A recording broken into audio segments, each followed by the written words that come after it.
Madam Chair, you are live. Thank you. All right, so I call to order the Public Works and Utilities Committee meeting on April 1st, 2024 at 5:07. Could I get a roll call, please? Yes, Madam Chair. Counselor Castro, Present. Counselor Michael Garcia, Present. Counselor Romero Worth, I'm here. Counselor Lee Garcia. Here. Chair Chavez. Here. You have a quorum, Madam Chair. Thank you. Next on the agenda is approval of the agenda, and I believe there is an amendment. Director Dupuy, do you want to propose the amendment, please? Madam Chair, I'd appreciate if the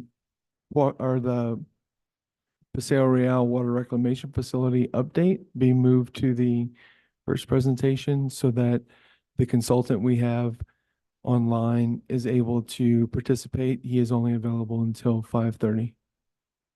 Moved. Second.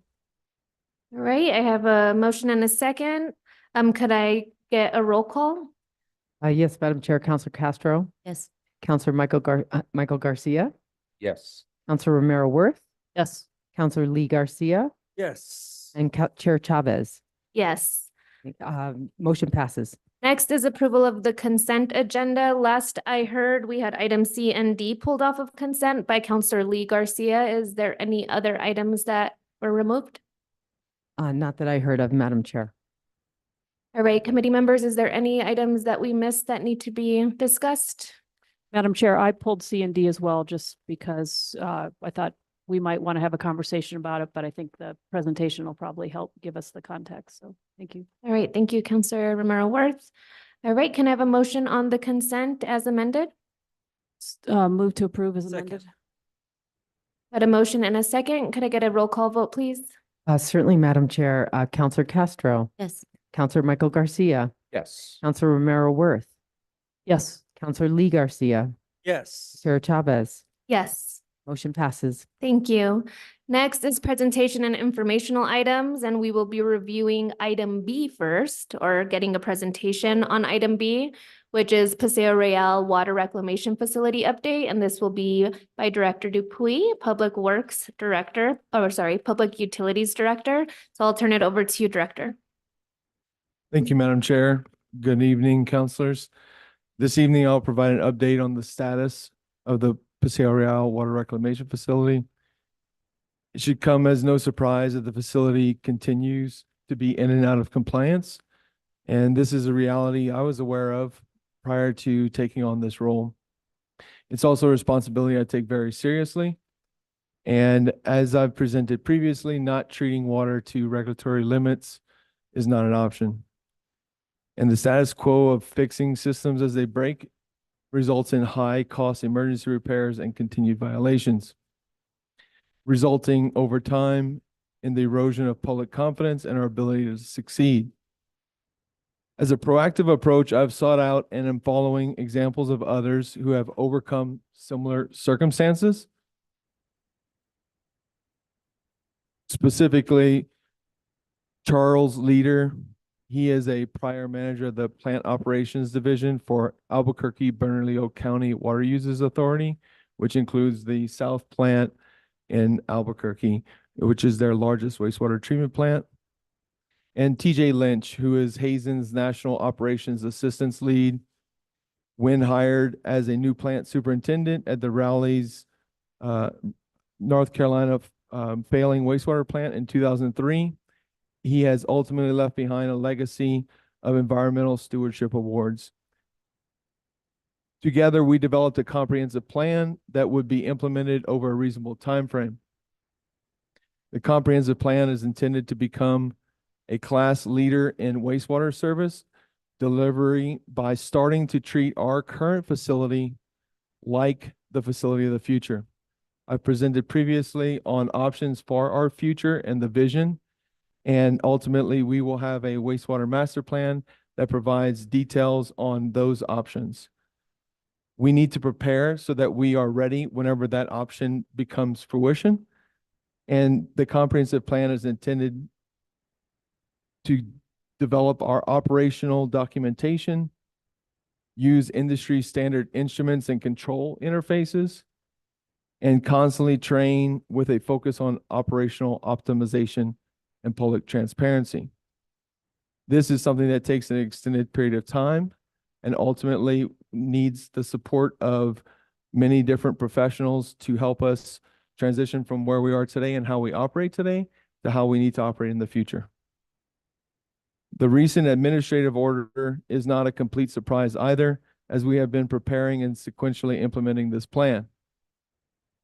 But it affords us an opportunity to respond by expediting the plan within the shortest time possible.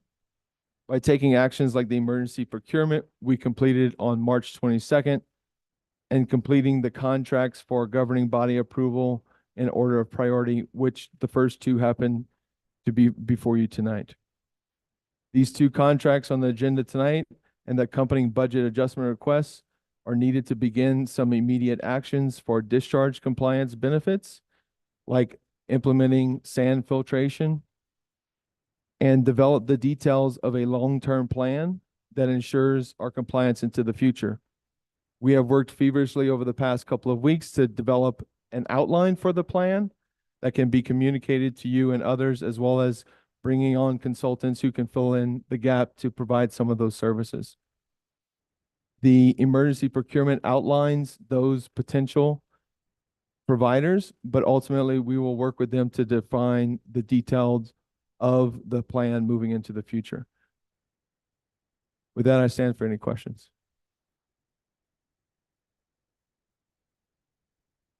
Director Dupuy, do you have someone that was going to share some information as well? Madam Chair, Greg Gates from Hazen may be online. I'm not sure if he is. How you doing, Greg? I can see your. I'm doing all right.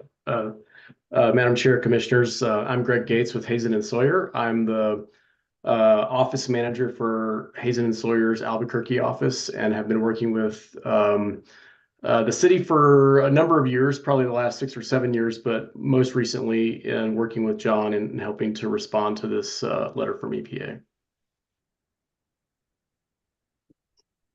Thank you for being here. Any questions from the committee? Councilor Michael Garcia. Madam Chair, thank you, Director Dupuy. In your comments, you mentioned a plan. Can we get a copy of the plan? What is the plan? Madam Chair, Councilor Garcia, the outline for the plan includes 10 steps. It's actually best illustrated in the scope provided by Hazen and Sawyer Associates, or their plan is really developed together with me in the past few weeks from numerous iterations before without having concrete details. And ultimately, we understood that it would be implemented over a reasonable time frame. It's something that we had put together to implement sequentially, and the details of which really piggyback on each subsequent step. But having the administrative order warrants a responsive, meaningful, expedited implementation. And so the outline that's provided in those 10 steps is really just a structure for forthcoming details to be developed. Where can I find that 10-step plan, or the public? Where can folks access that information? The emergency procurement is available on the GSD website, and also we can provide a link in some online reference on our webpage. Can we also include it as part of this presentation? Update the packet to include this, just what we're talking about. Folks can quickly go back and find it. Madam Chair, Councilor Garcia, definitely. Okay, and you had mentioned that it'll be implemented in a reasonable time frame. Does the plan specify dates, years? I mean, to one person, what a reasonable time frame might be, too short or too long for others. So, Madam Chair, Councilor Garcia, just looking at past experiences of others who have implemented something similar, it's been between 2 and 5 years. With this emergency implementation and expedited timeline, I would hope that we'd have the majority of the work completed within 2 years, but still have meaningful reduction in our discharge levels within the next 6 months. Okay. And so with that being said, there's been conversation for almost a year now of potentially looking at rebuilding the wastewater treatment plant. Does this pivot us in a different direction? Madam Chair, Councilor Garcia, I don't believe that it does. This is what we should be doing regardless of what the end solution will be. And we will move forward with whatever guidance after providing recommendations to the council. Okay. And I guess the last question I have is in regards to compliance, because as I mentioned to you, Director Dupuy, these are some pretty hefty contracts. And I think at the end of the day, compliance is what we're seeking. And so do we have a time frame in regards to when we'll be in a consistent state of compliance? I know we've had our foot in, then we have to take our foot out, so to speak, in the compliance manner. But is there a time frame that we hope to have a consistent compliance in place in regards to discharge and ultimately meet EPA's needs? Not needs, I mean the requirements, it's law. Madam Chair, Councilor Garcia, I agree that having compliance on a continuous basis is the goal. And ultimately, this is a facility that is aging and needs significant rehab or reconstruction. And we will operate it to the best of our abilities, utilizing the best tools available, which is what the plan provides for. And I think it will provide meaningfully consistent capabilities to meet compliance standards, but that it will inevitably continue to have these unanticipated system failures that, because of the new implementation and what I consider belt and suspenders are multiple avenues for compliance, much more robustness for preventing any exceedances in the target levels. Okay. And I apologize, our consultant we have online, I forgot your name, but I definitely want to pose the same question to you in regards to your experience in working on something like this. What time frame do you anticipate us getting back into compliance and a consistent compliance? Madam Chair, Councilor Garcia,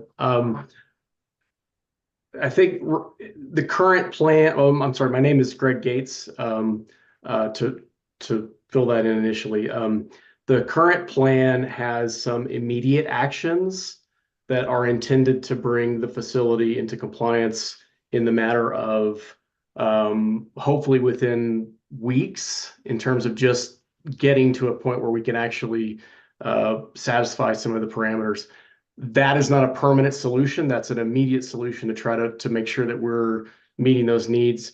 The rest of the plan is essentially a systematic process to look at each individual aspect of the plant and try to bring each of those into compliance in a way that, as John said, builds that belt and suspenders program. The plant itself was constructed, I believe, in the 1950s, and so it's been added on to over the years to meet different regulatory requirements over time. And so as such, it's not optimized essentially for where we are today. And so there will be the systematic process to look through these pieces. Each one of those will involve some amount of testing to see how that piece of the system performs. And so in doing so, we can't exactly outline how long that program will take, but the intent is to move through that process in a priority system so that we're looking at the most vulnerable pieces first, trying to solve those pieces of the problem and then move to the next one so that we're systematically moving through the whole plant, essentially that way. Okay, thank you, Mr. Gaines. And you said within weeks though, but not a consistent compliance, but at least more of a compliant manner within weeks. the intent is to have some immediate action that will, we're hopeful that these immediate actions will bring it either to full compliance or to near full compliance in the very near term. Okay, thank you, Mr. Gaines. I appreciate that clarification. Just wish you the best, Director Dupuy, Mr. Gaines, as you take on this big project. I know a lot of folks have a close eye on this, whether it's residents or even downstream users. And I think, Mr. Gaines, if that's one demographic I would encourage you to bring to the table is our downstream users as well. With that, no other questions, Madam Chair. Thank you. Thank you, Counselor Michael Garcia. And I just want to point out to the public, you can find the 10 steps that Director Dupuy is referencing in item D under Hazen Sawyer Professional Services Final CAO. It does have the scope of work, which includes the 10 steps, but if we could actually get that information posted under the presentation item as well, that'll be great. All right, Counselor Romero Worth. Thank you, Madam Chair, and I was going to point out the same. And maybe since we do have the consultant with us for a few more minutes, Mr. Gates, can you just walk us through briefly the scope of work that's in the contract that we'll be approving when we get to that item on our agenda? It is, as the chair said, it's page 1 of our packets under scope of work. Says the comprehensive plan can be broken down into the following 10 steps. Can you, maybe not read to us, but kind of outline how that works? Is that something that's reasonable? I can attempt to do that. I don't have it immediately in front of me. Unfortunately, okay. but I can at least go from my memory to some extent. So yeah, I think it's important for folks listening to have some sense of what exactly it is we're approving and for you to be doing right in this plan. Understood. Madam Chair, Commissioner Romero or Councilor Romero Worth, in this process, the initial step is to complete data collection. So we want to pull information from your plant operations from approximately the last 3 to 5 years to look at everything, every bit of data that's available through your SCADA system, all of the testing data that's available from your lab, to see how these different pieces have been performing both individually as well as a whole, to get a better sense of where issues may be occurring. We mobilized folks actually last week to come out to the plant and do a tour and look at individual processes and work with your operators to assess where they're seeing specific issues on some of these individual processes. Each one of those then will have essentially an analysis to see what steps can be taken to make those processes more robust. For example, we looked at things like adding alum to drop sludge blanket down to get better performance in some of the filter devices and things like that. So those are things that we've already kind of had discussions around with your operators. As we work through that system and we implement some of these, then we're going to do additional testing and analysis to understand how these changes are performing. And so as we better understand how these changes are performing, we can continue to optimize those systems to get better performance overall and to create a more robust system. Ultimately, we'd be looking at also doing some operator training and other items to help establish appropriate SOPs or standard operating procedures, so that we're looking at how each individual system should operate. Like, what are the ranges and values within operations that we should be setting, documenting all that for the operators, training all the operators to make sure that they're understand all those different parameters. Next phases of the step, or I'm sorry, next steps would be to look for opportunities where we could provide some level of automation. So as we're getting testing information, understanding gaps in the system, where can we apply data collection in an automated fashion so that we can automatically make some of these adjustments to again make the system more robust. Another step would then be to look at modeling the system to provide additional information about how changes in different aspects of the system perform on the whole as a whole. And all of those things, as was pointed out, it does take a little bit of time to do all those things. But overall, the intent is to essentially get the system operating in a very robust fashion so that you don't have to worry about those exceedances. Thank you. That's helpful. And I don't know whether this question is for Director Dupuy or for you, but the sand filtration system, is that under the Hazen contract or is that under the other one? Madam Chair, Councilor Romero Worth, the support for the specifications on rehabilitating or restoring the existing traveling bridge sand filters is in the Hazen contract. We need some clarification and determination of what media size is needed for replacing the existing media, and also any other questions that the contractor AAC, who's also on the agenda tonight, would have relative to restoring that equipment back into service. And is that part of the immediate steps that were referred to, the immediate actions that need to happen in order to get us back in compliance?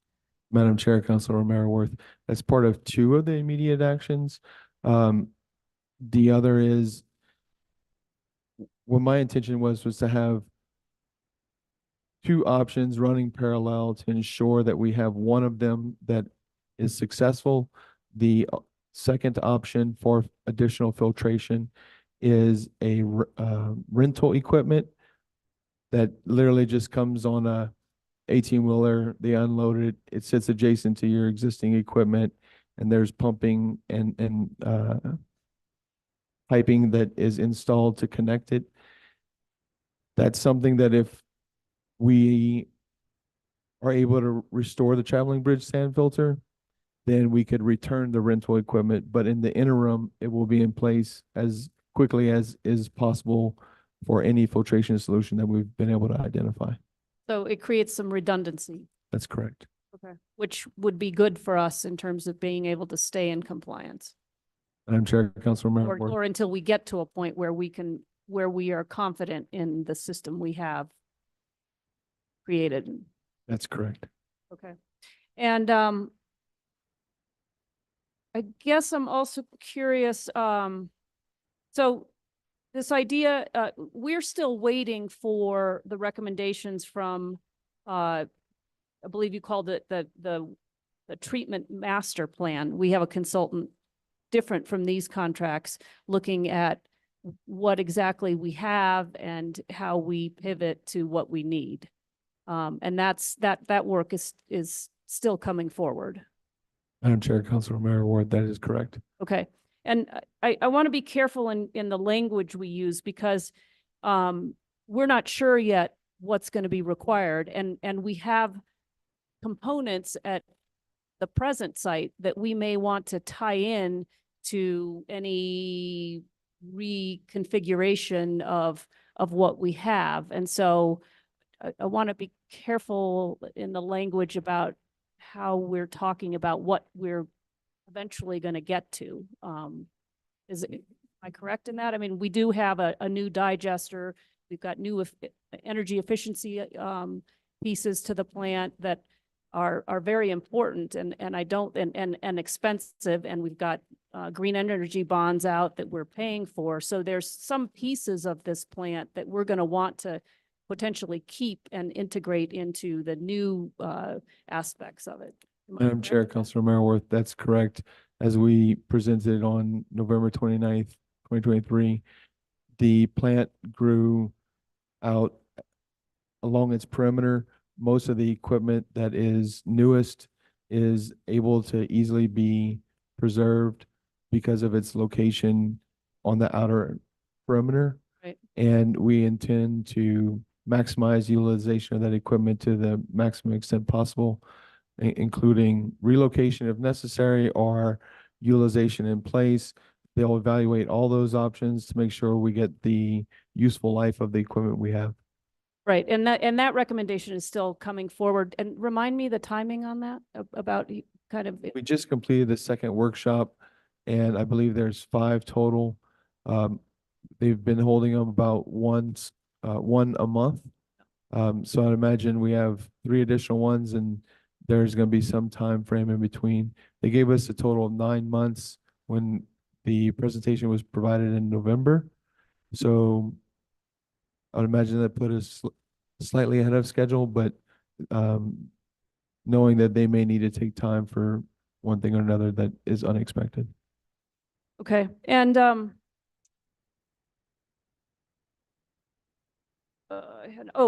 with regard to, so I don't know, again, if this is for Mr. Gates or for you, Director Dupuy, but so this facility was built in the 1950s.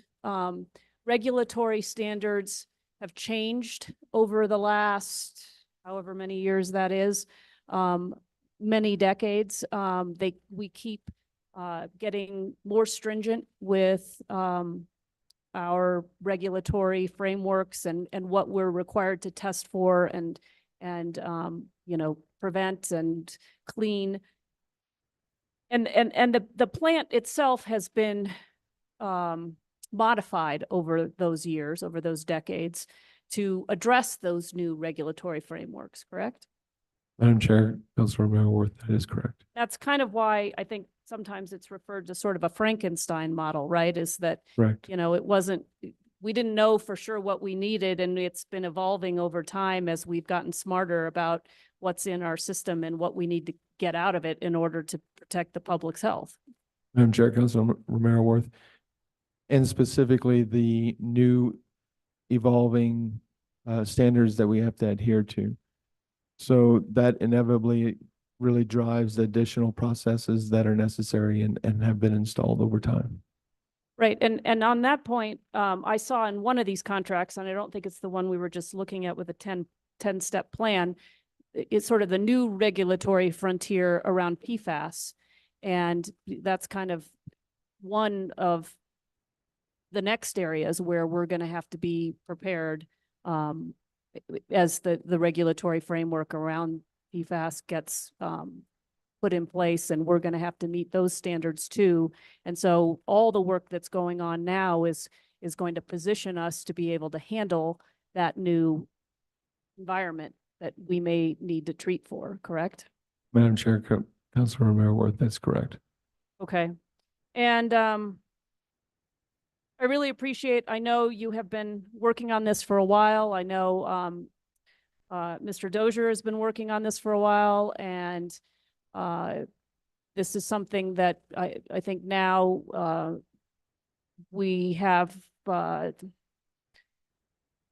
because of the EPA letter, you know, it's sort of underscored the urgency and given us the ability to go out for the emergency procurement so that we can hopefully expedite the ability to make this plant compliant and to operate at its highest level, why we pivot to what we need for the future. Am I catching that correctly?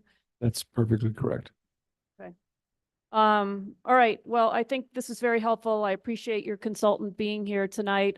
Mr. Gates, is there anything else you would want to add to help us understand the situation we're in and the work that we'll be contracting with you to do to address the issues that are confronting us?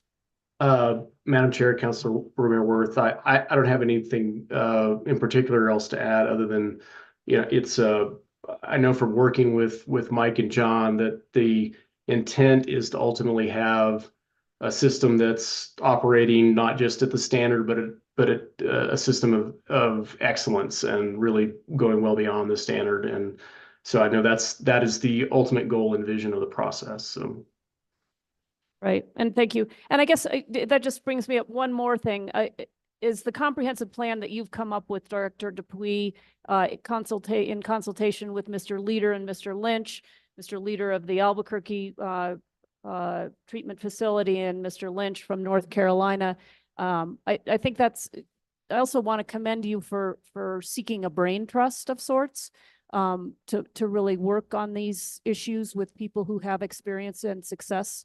And I don't know if there's anything else you'd add to, your relationships there and how that came about, or how that's really been instructive for you in providing the direction for us. Sure, Madam Chair, Councilor Merrill-Worth.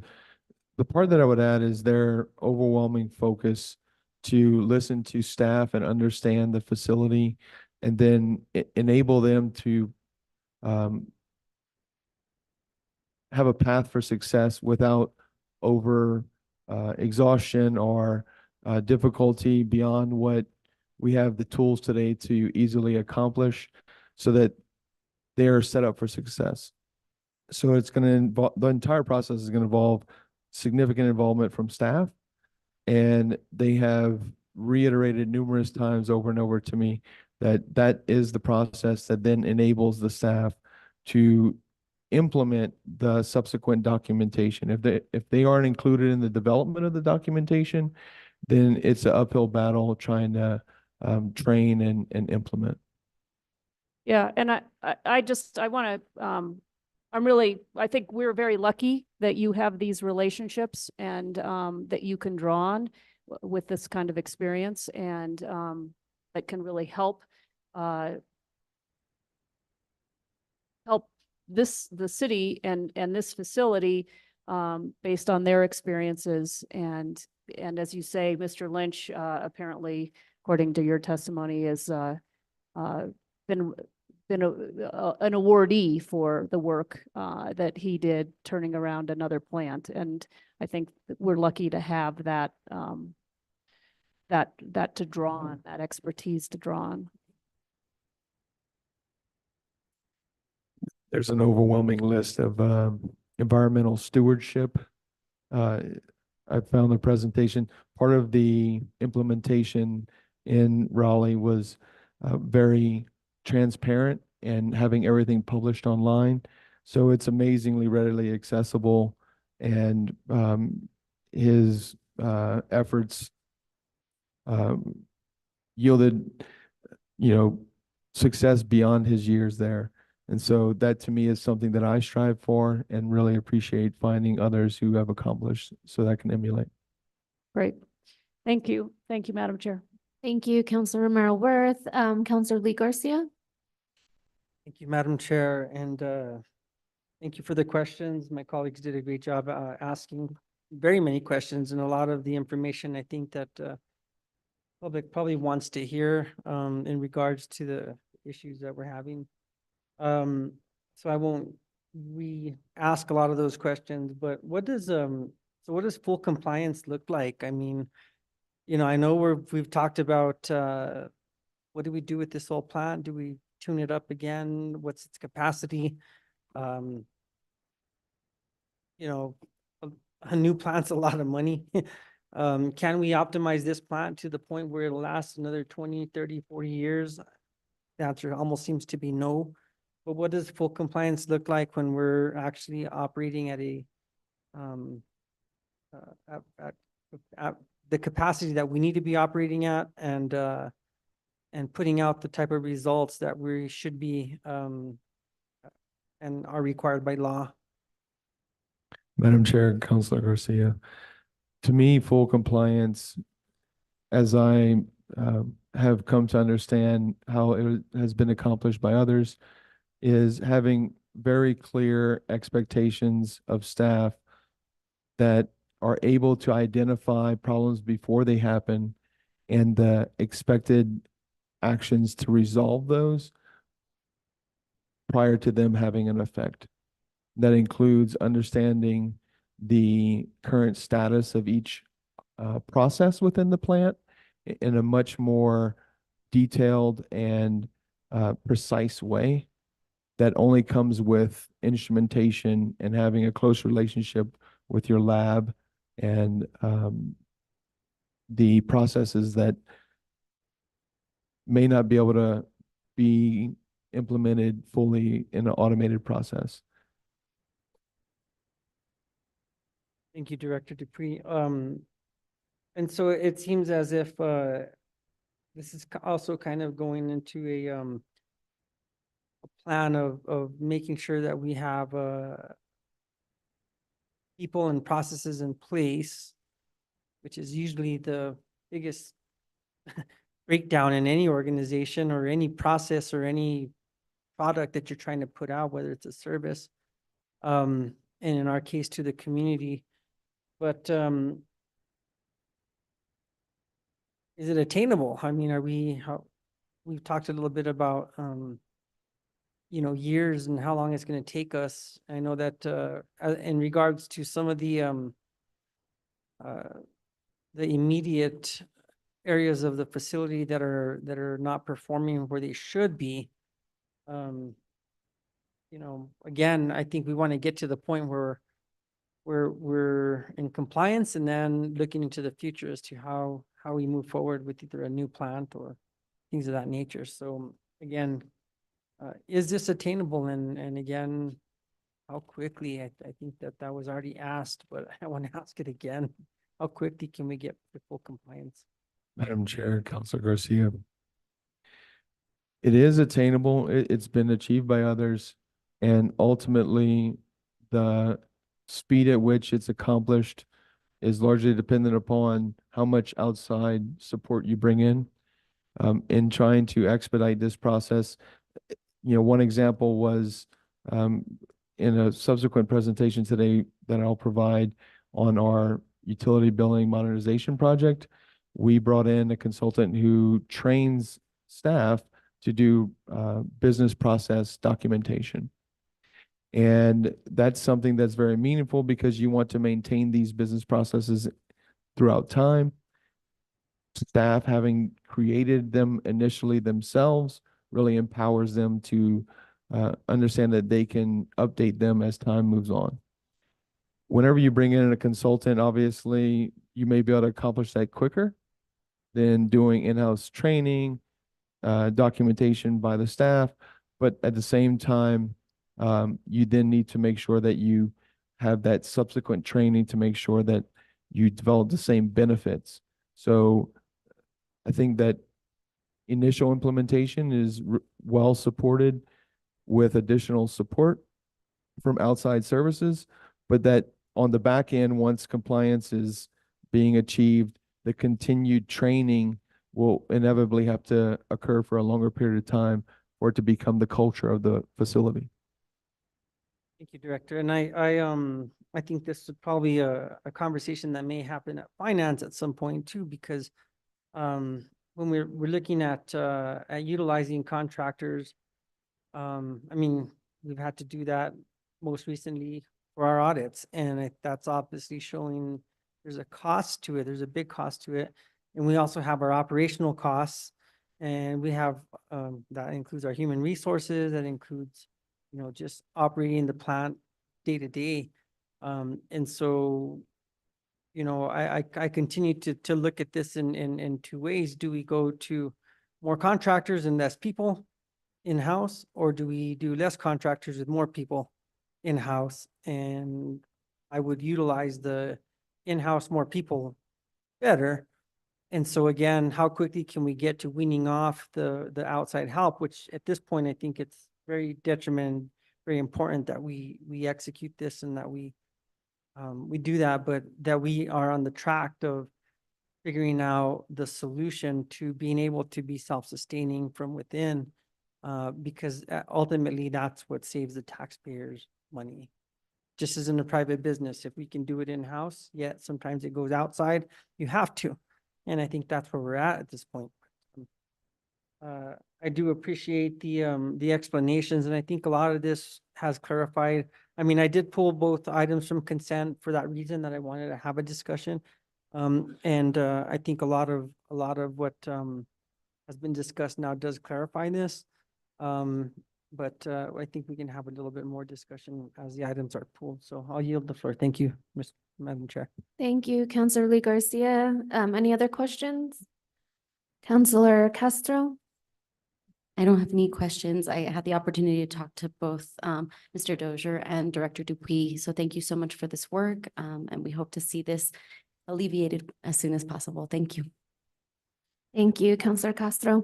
And I just have a few comments. I want to say when I look at the 10 steps, I think what I really appreciate about it is they're very focused on addressing the root cause of what some of our issues may have been. And they also will be what makes it so that compliance is sustainable once reached. And that's starting with the people that are doing the groundwork, right? We're providing the people with the information that they need, the data they need about what they're operating. We're providing them with the tools, the knowledge, the training, and the direction. And those items need to be really clear for operating a facility like this.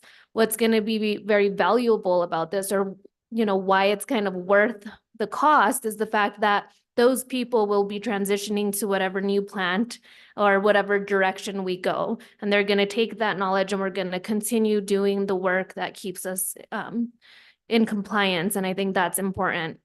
And that's really what I see as evident in the 10 steps, which I just wanted to emphasize, and I don't know if you want to speak to that at all, but I think it's very clear that that's what we're focused on, and it's really what we should be focused on. That's going to be what's consistent in whatever direction we go to with the new plant, what we're doing in regards to reaching compliance. It's really going to start with the people doing the work.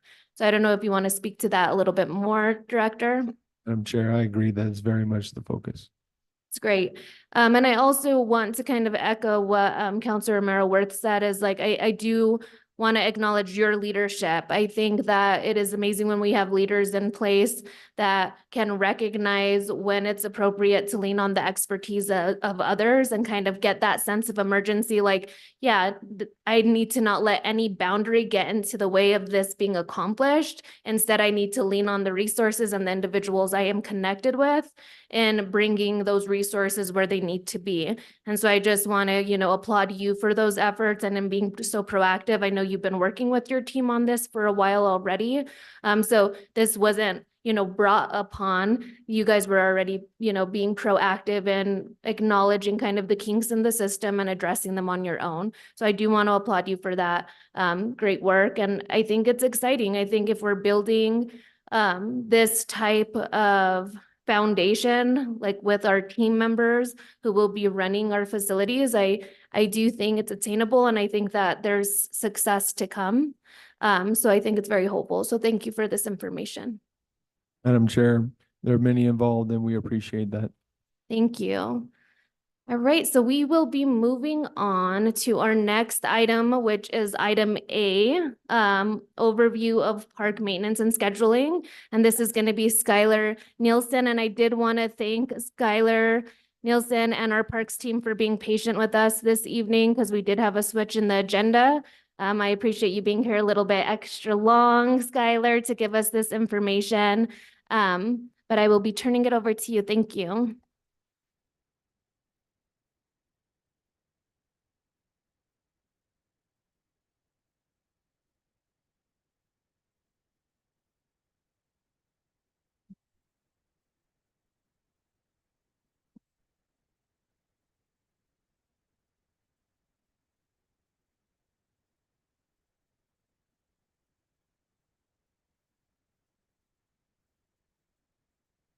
Thank you, Madam Chair, councilors, for having me here tonight. Talk about this.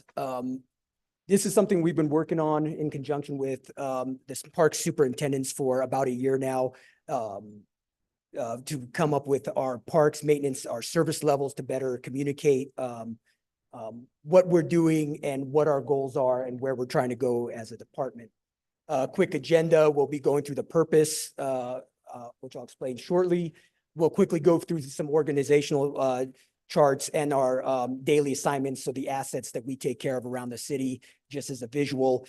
Then we'll get into the meat of it, which is, how we are defining our service levels for our parks, trails, and medians, how we are coming up with our service level agreements, how much time basically that takes.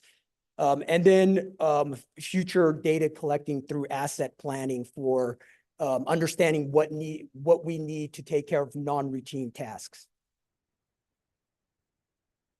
So as I said, our purpose here is to evaluate staffing and equipment requirements for city parks using labor analysis and asset management, aiming to forecast needs, inform the public on existing services, and determine the resources necessary to maintain those service standards.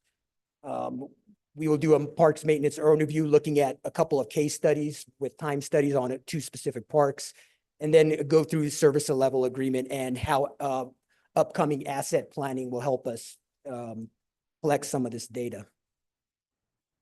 So quickly, this is our current half of our current org chart. These are the district crews, just so you can kind of get a visual of where we're at right now, what we're working with. Those that are black are currently filled positions. The red are funded positions that are not currently filled. They're vacant positions that we are recruiting for at this time. This is kind of the other part, our horticulture crew, which they are the ones that maintain some of the small parks here downtown that we are kind of more horticulturally, a little more detail oriented. They also obviously do all the pots and hanging baskets you guys see around town, and they assist a lot around town on our tree assessments and the kind of higher level horticultural stuff. And then the trails and graffiti crew, and our medians crew. Same thing, black representing what's filled, and the red is what is currently vacant. These are the district parks that are assigned to so this is the workload for the crews we just looked at in the previous slides.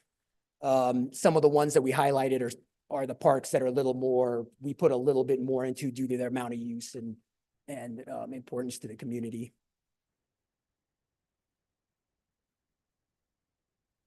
And then same thing, here's the horticulture crew, what they take, some of those parks. The trails, we did not put, it's 121 miles plus of trails. Most of those are the bike trails, but some of that are dirt trails that we maintain. And then the medians, we have 583 that we are currently maintaining. So this is kind of the first step of how we're trying to collect this data so we can have an accurate idea of what our needs are. It's a service level agreement. Basically, these are the different benchmarks we are looking to hit in our different areas and our different parks. We highlighted level 3 as the time studies that we'll be looking at here on the next slides.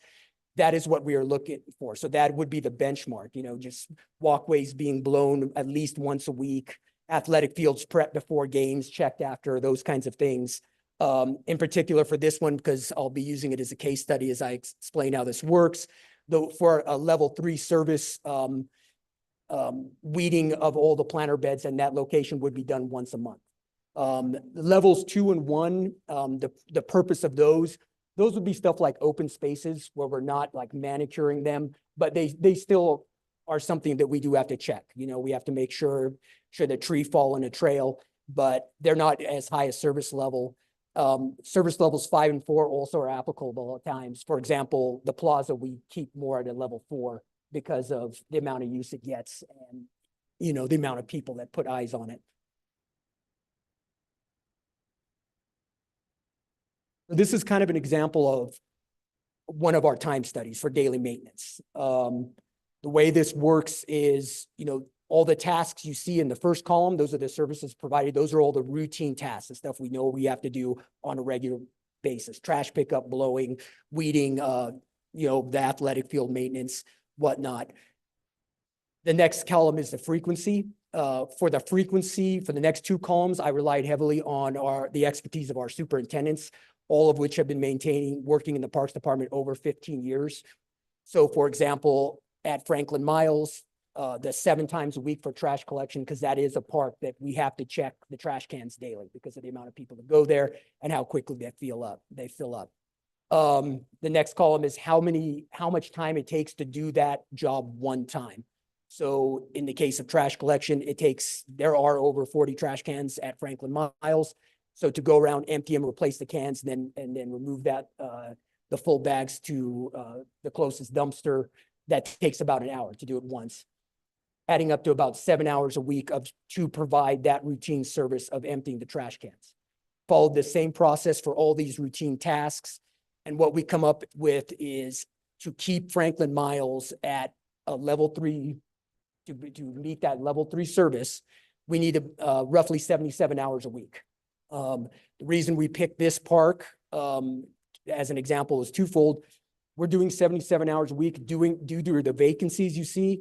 We're probably doing more like 50, 60 on a good week, some weeks possibly more like 45. Where that impacts us the most at that site is the weeding. Franklin Miles has a lot of decomposed granite, crusher fines. It has in the back cobblestone, has a lot of areas that need to be weeded, whether with weed whacking, hand pulling. And currently to do it one time to sweep through all those, it's about 130 hours. Part of the reason it is that high is because we are not hitting those once a month weeding that we want to. It builds up, and as you guys know, you fall behind on something like weeding, it just takes longer. So both myself and the superintendent anticipate that if we fill our vacancies and are able to get to that 77 hours, most of that will go to weeding, and that 130 hours would drop, meaning the cost of maintaining that park would drop. So this is a fluid, process. It is something, we did these assessments in 22. I'm planning on doing them again this year to see if anything has changed. I don't foresee that at this park, but it is something that you would go through on a yearly basis to come up with those numbers.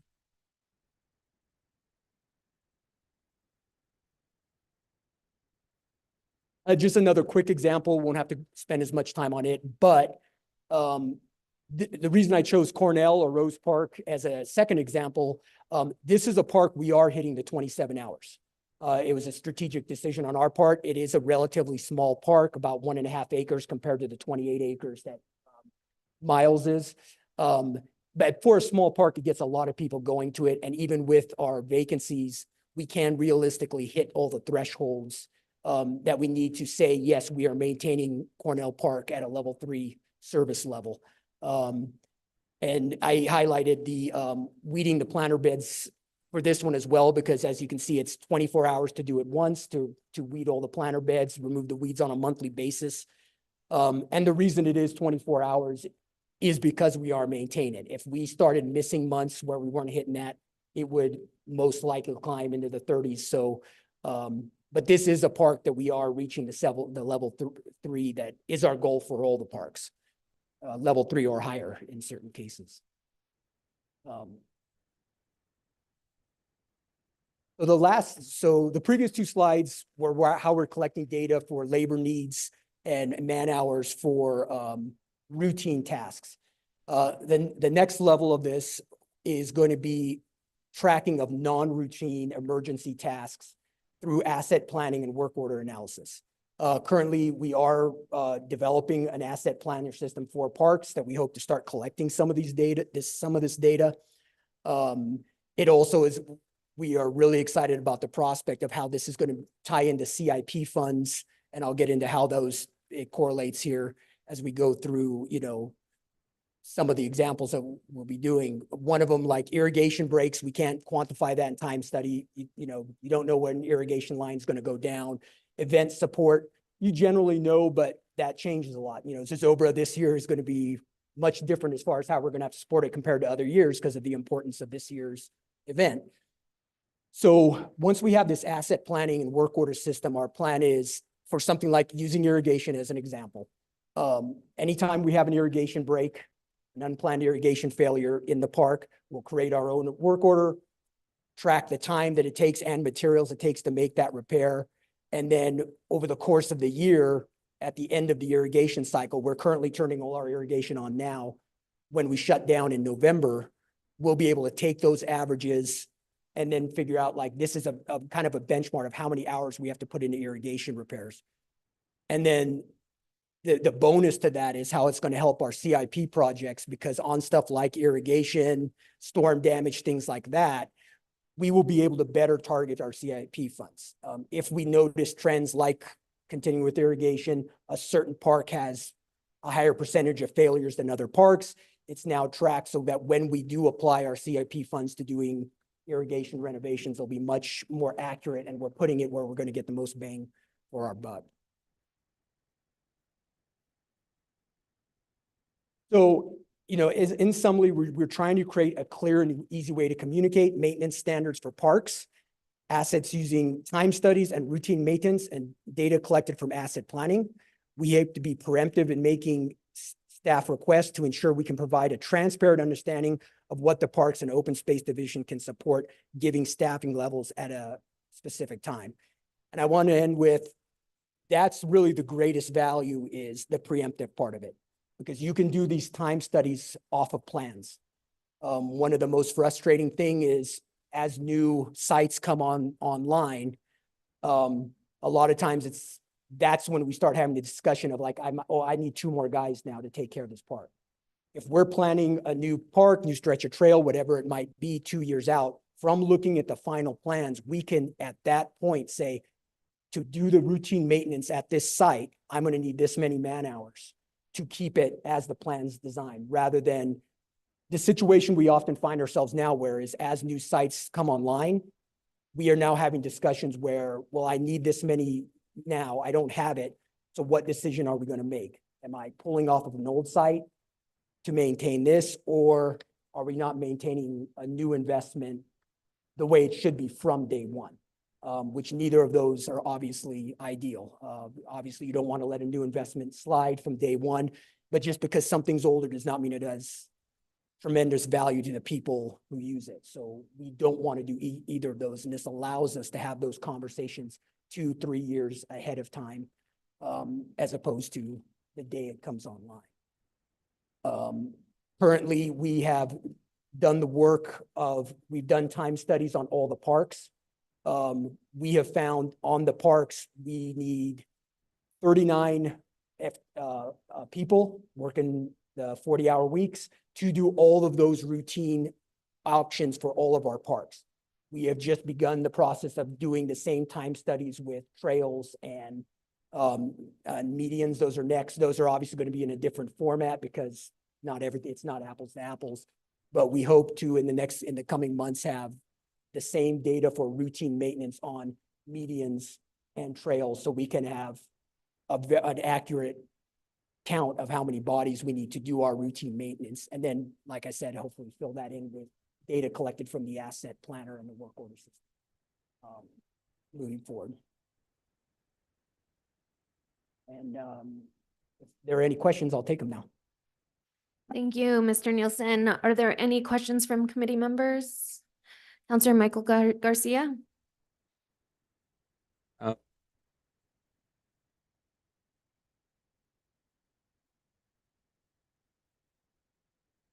Why are they together? I mean, that's what one question I've had myself, and especially when we've got an instance where there's a lot of graffiti, it might be slower. So I'm wondering, can we separate that division, role, whatever?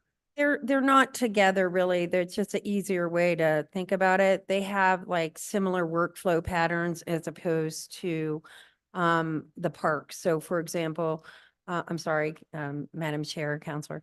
The trail maintenance kind of goes out and hits like certain types of equipment, certain types of ways that they do work. It's a very similar way. So there's their bodies. We have 2 people in graffiti, and then we have how many people in trails? 3, but only 2. Yeah. So we're just kind of making it simplified in an org chart, and then the superintendent oversees both of them because they're similar workflows. We do not have separate superintendents. So each of our crews are broken out by superintendent and supervision.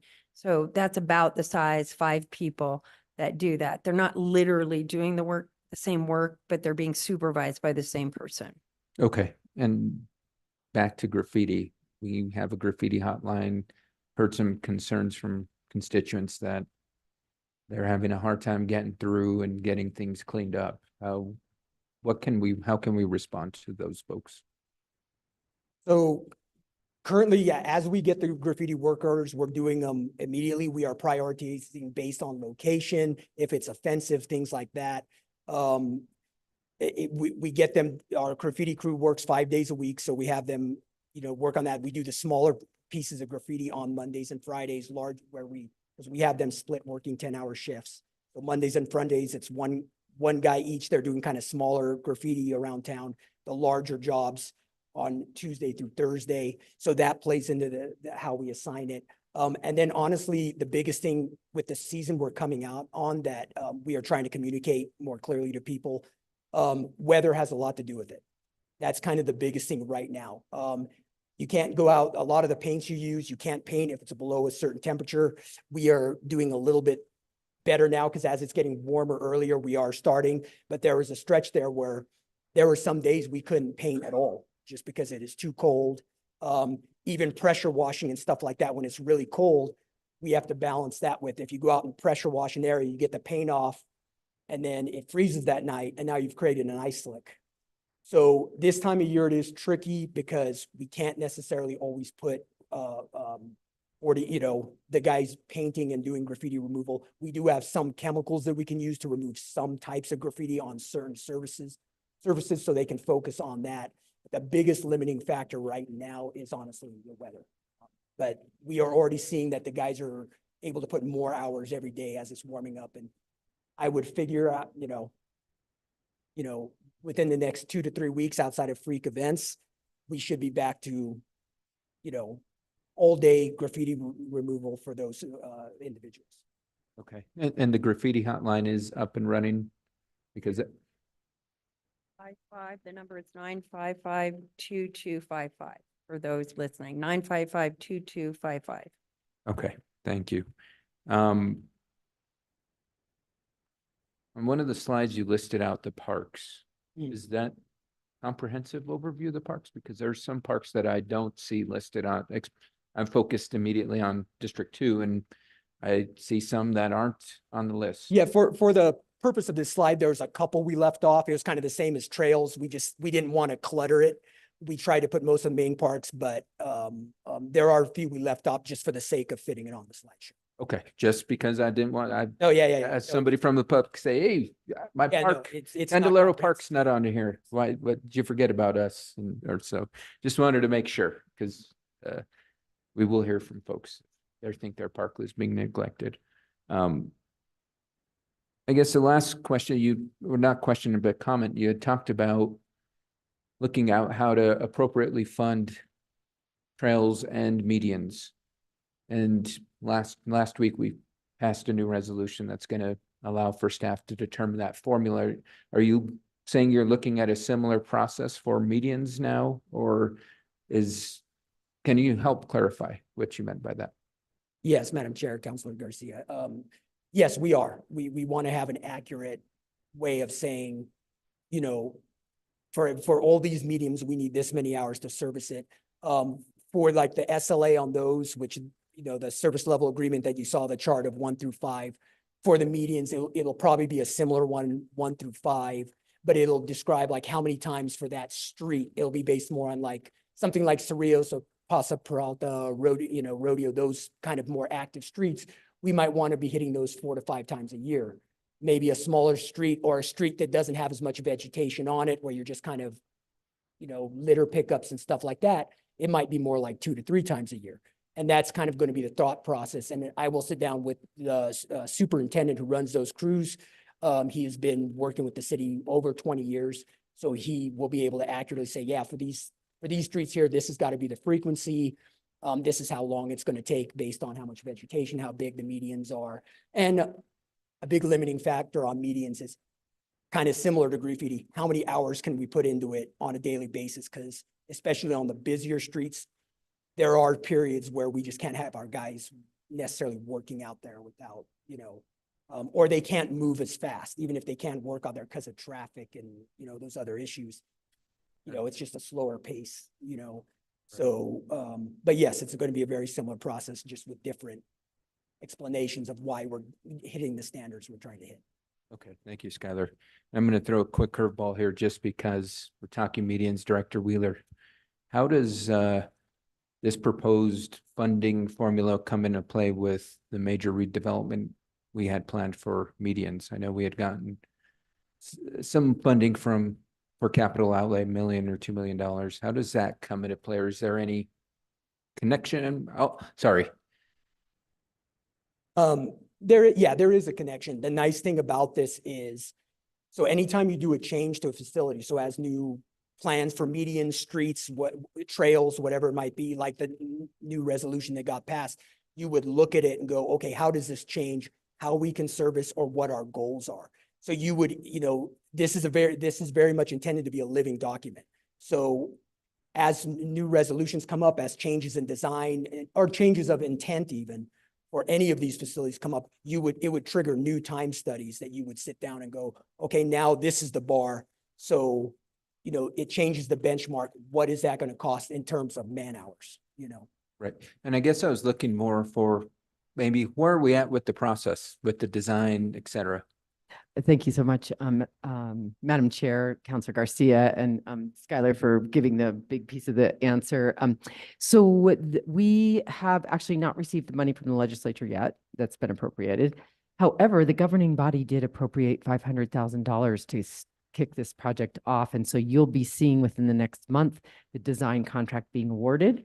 And that'll kick off the public engagement process. It'll kick off the assessment of all of the existing medians, really getting a scope of what do we have, how big are they, what kind of condition, what are the 5 templates we should do that'll have the most impact.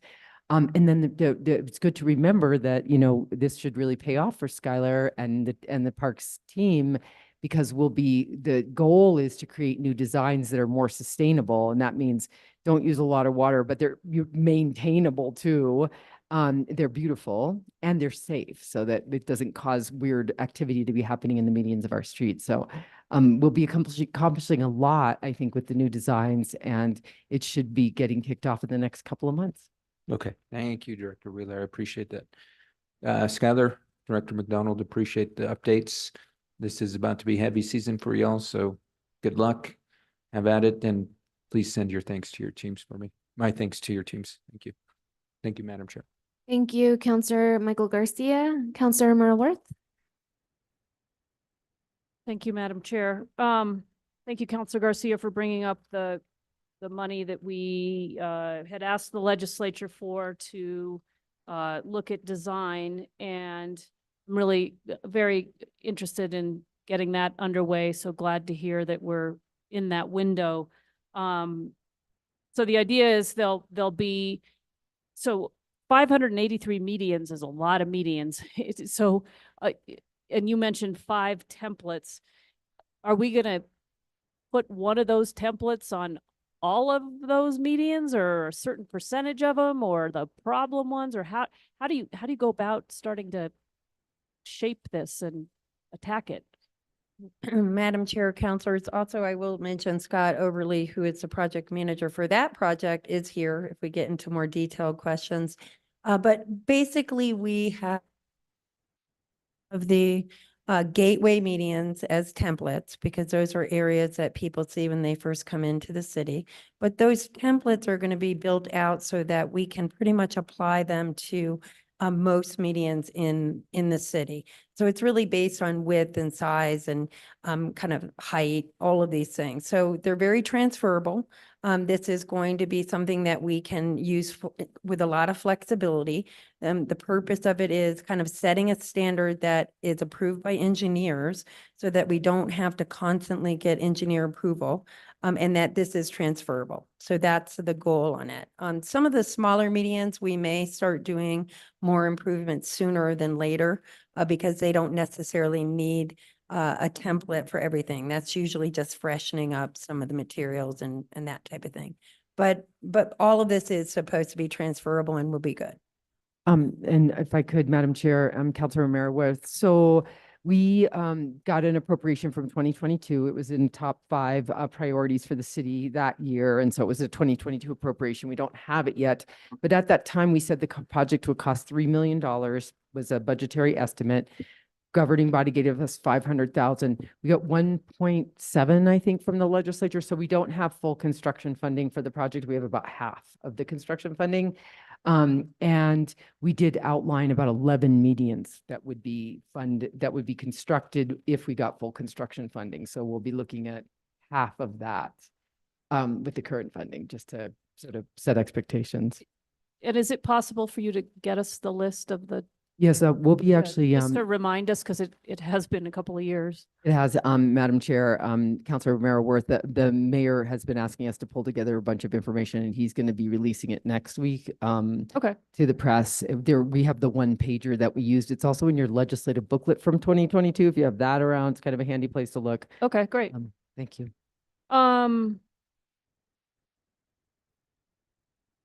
Yeah, and so, and there was mention, Mr. Nielsen, of the danger to the workers, in doing some of the work on medians. And of course, it's because they're working on medians and they're in heavy traffic areas and that work it's like changing your tire on the side of the road. That's a very dangerous thing to be doing with moving cars. And so some of this median design, I assume, will be so that they, the level of maintenance won't be as high as it is now, so that also is will be a safety improvement for workers.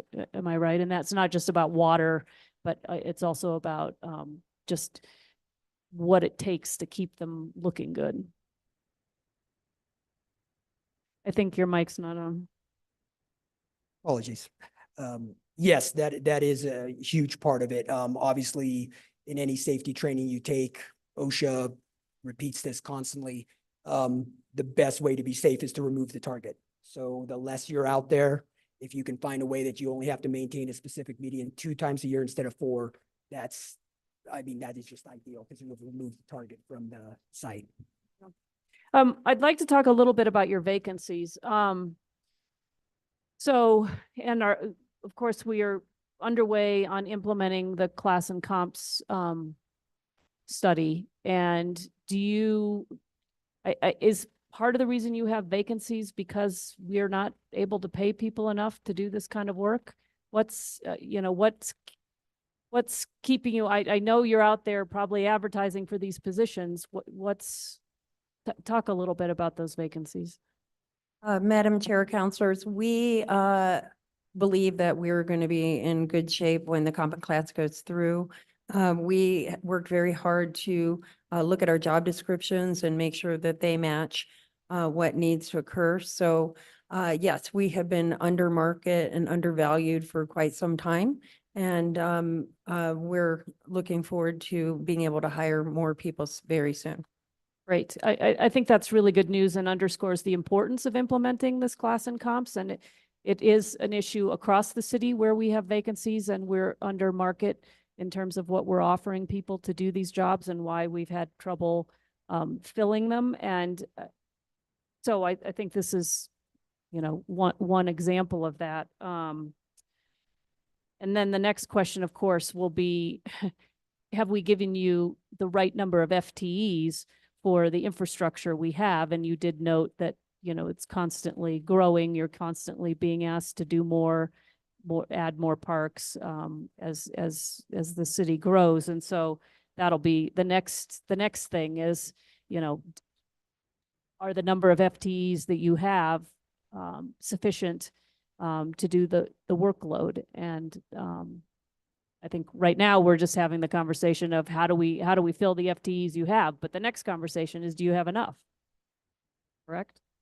Have you guys started to look at that at all? Madam Chair, Councilors, yes, we're looking at all of those things. And as you know, there's a number of trail projects coming online as well as a new park. One of the interesting things is that the Parks Division is really developer driven, except for trails. Most of our parks are built out by developers. So this is kind of conversations that we really need to start early in the planning process, as Skylar said, as things move their way through the Planning Commission and you vote on new parks or new things that we bring in, amenities that we bring in, it's always a factor. So yes, we will, I'm sure, be coming forward at the future and budget time and meeting with the city manager and folks as it develops out. But right now we are just trying to fill our vacancies. Right. And I guess I'd be interested in how other cities handle this. Are we at an appropriate level for the number of parks we have? I'm guessing no.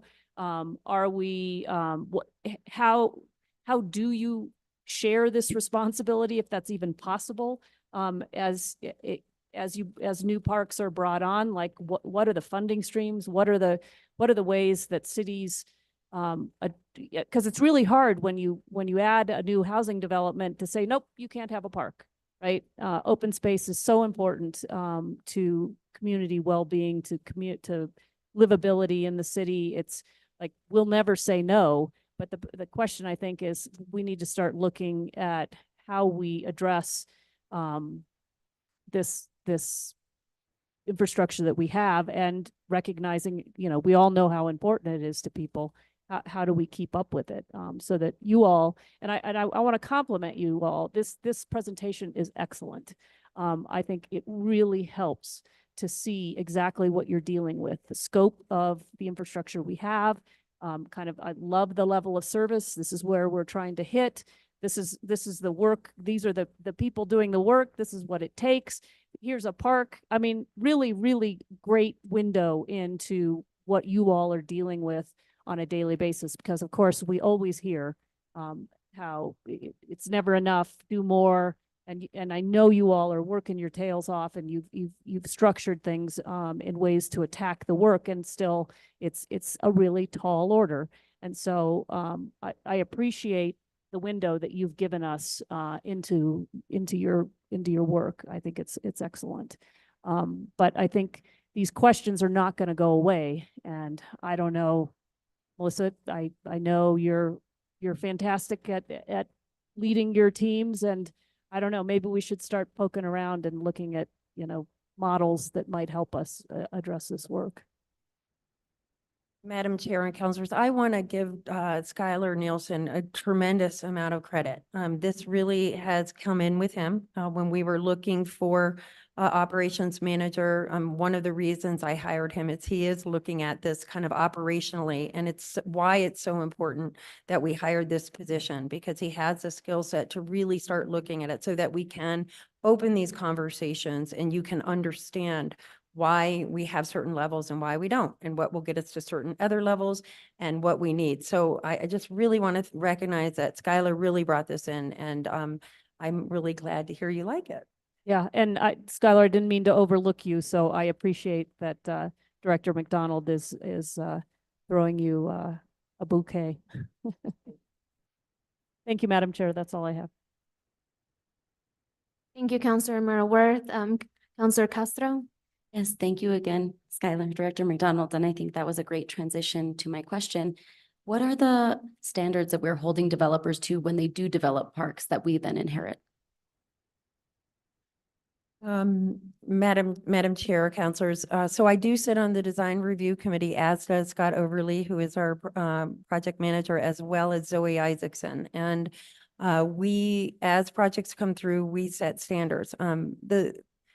The land use department has done a really great job of really pushing developers when it's appropriate to have their HOAs take over the maintenance of many things. But we still look at those same parks with our own eyes and give feedback. So we're giving feedback to private open spaces that may eventually become part of the public menu, and then we look at trails and our new parks. So really, Los Prados, or the South Meadows Park, is the first new park we've had in a really long time. Swan Park is a regional park, so that is being paid for by the city. But the standards are really called out in the land use code. And then we give comment to make sure that the specifications are what we need. It doesn't translate always, because if a homeowners association is taking care of it, for example, they may not want to put in the same type of irrigation that we recommend. However, there are irrigation guidelines that we heavily emphasize. So for the most part, I think it works pretty well. Awesome. Thank you so much.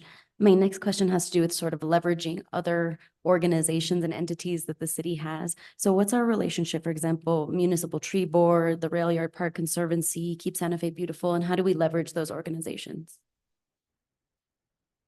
So I'll use the, Madam Chair, Councilor Castro, I'll use the Municipal Tree Board as an example. As I do work with them, I go to their quarterly meetings. In the case of Municipal Tree Board, the main part you would leverage is kind of similar to how I leverage the superintendents and their experience. We will need to do a very similar process on the trees, the urban forest. That's going to happen too. It'll be more as opposed to like a weekly schedule, more like a yearly, like, you know, on a 4 or 5 year cycle, what parts of the city are we pruning? We feel like some of these other issues were higher priorities right now, so we're focusing on them. But we will leverage them as experts. You know, there's some remarkable arborists on that thing that know the area, they know the growth rates. So we will be talking to them as we start getting into this with the urban forest about, hey, we're thinking about, you know, a cycle of pruning every 5 years on these parks and, you know, whatnot. They are currently working to develop tree planting plans, you know, and a new updating the tree list for the best trees to plant in the city. That's going to have a huge impact on this, especially, you know, something like trees. If you have developers or whoever just going out and planting the wrong trees, then obviously that maintenance cost raises. So that, you know, things like that, volunteer groups, master gardener programs, I mean, they are going to be essential as that other point of view to help make this as accurate as possible. Madam Chair, Counselor Castro, the other thing with the Keep Santa Fe Beautiful, as you know, they do a litter assessment and they just did a recent litter assessment. And so we will be looking at that and coordinating with Keep Santa Fe Beautiful to kind of pivot on some of our open space care. And so again, that isn't completely captured in this in this particular time study, but I do know that that's up and coming and we certainly plan on working with them on that. And I will say that the municipal tree board list, we also do distribute to all of the developers when they come in and make sure that they are looking at those trees. I will say, I get on my soapbox with this and Director Wheeler's probably going to laugh. The one thing that I really don't agree with is mandating a plant list as something that we should always have, that government can't move that quickly. And I really am against us adopting an official plant list. I think it is better served to have experts create lists that we share with the developers. The developers are very interested in accommodating what we ask for when they're going through the process. And I feel that with climate change and adaptability of plant material, it's very important to be flexible and know that it's going to change, it's going to continue to change. And I think you might be hearing about that type of thing coming forward with our code rewrite. And I really feel strongly that we need to consider climate change when we're talking about plant material. Thank you. I appreciate that, Director. And just my final caveat, I did notice that at least in District 1, the parks were both fairly close to each other, the ones that we tend to take care of the most. And so if we could sort of spread that around, and I know I've talked to Director McDonald about some of my needs on the Agua Fria corridor, and we are working towards that. So thank you very much, and I cede the floor. Thank you, Counselor Castro. Counselor Lee Garcia. Thank you, Madam Chair. Great presentation, great questions. I was looking at the presentation, and it's the slide where you have daily maintenance assignments. I'm trying to look at the District 3, District 4, and I don't know if on the columns that doesn't really reflect the actual parks in each district. Was there a reason for that, or is just I'm just not looking at it the way that you designed for District 4, Swan Park? Well, Swan Park's not in District 4, it's in District 3. Herb Martinez Park is not in District 3, it's actually, I think, in District 4. Well, there's some stuff, I don't know if you can explain that. Yes, Madam Chair, Councilor Garcia. So we base this on the crews we've assigned it to in certain cases. So yes, you're right. It's not an exact one-to-one. There were a few cases in the last couple of years where for efficiency of movement, we were like, you know what, this crew goes through this area anyway, even though it's not a district to district, let's have them do it because then it's just less drive time or less, it's closer to sometimes their storage sheds.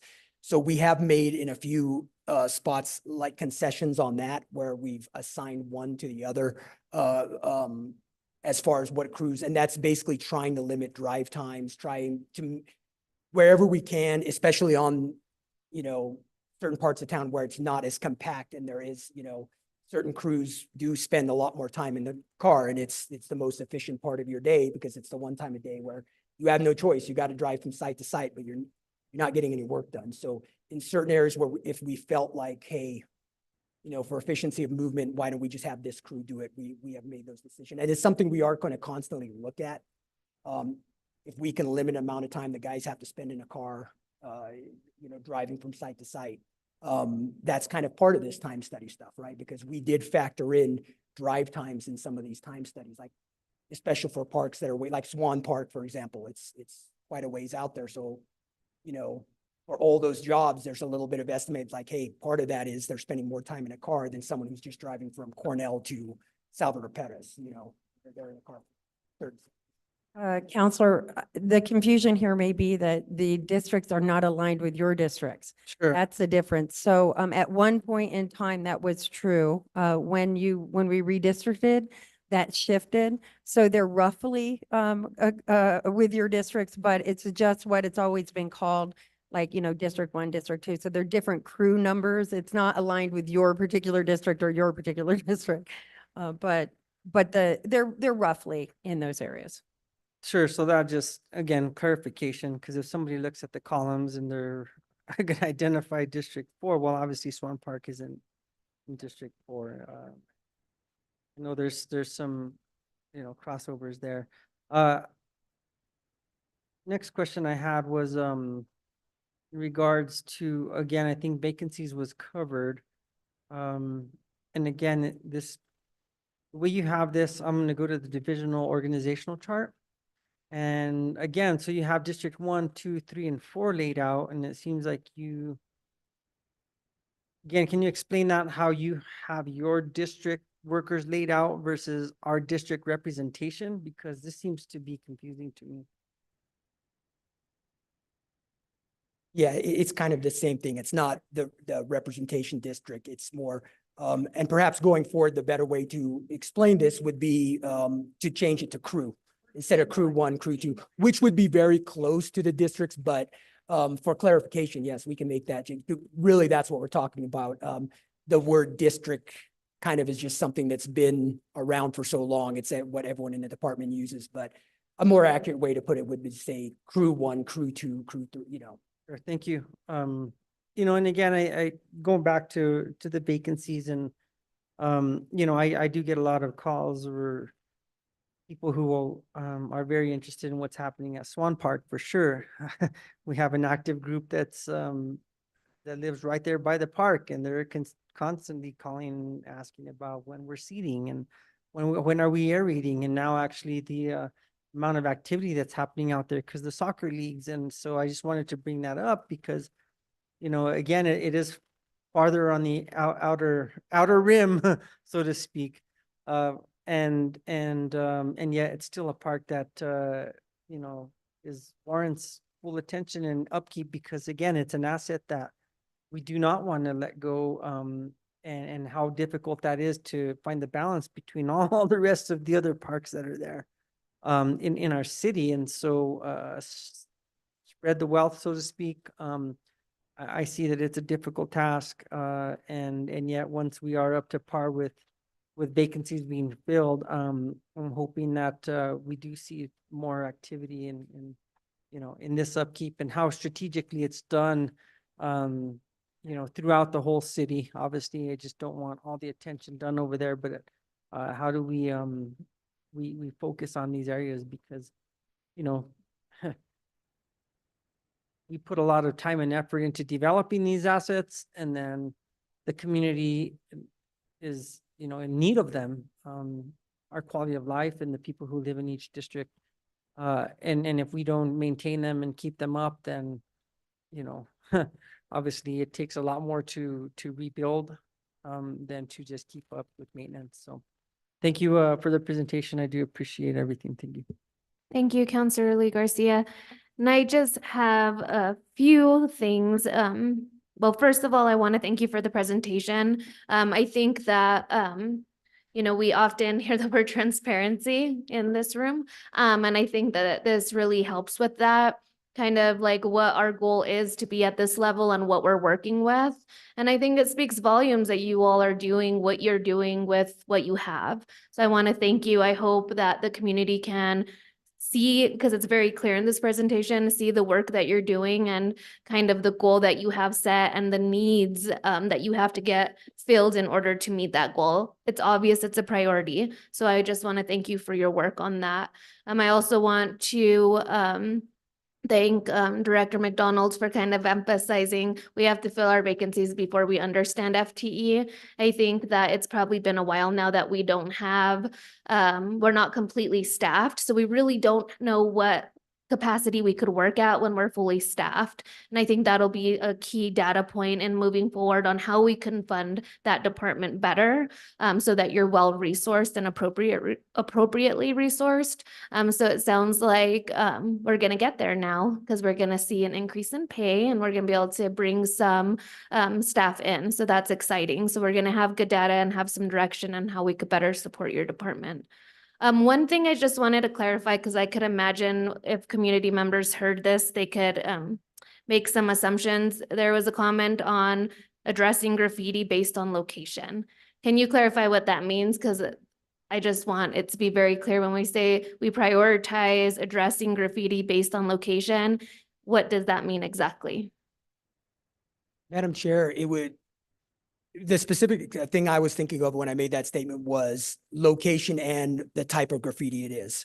So if it was something, a racial slur, especially across from like a school, that goes to the top of the list. So it wasn't location as far as location within the city. It was more what's around, what is that piece of graffiti specifically and what is around it, and triggering how quickly we might respond to it. And that's what I imagined. So I just wanted the community to know that we don't have certain locations in the city that we prioritize.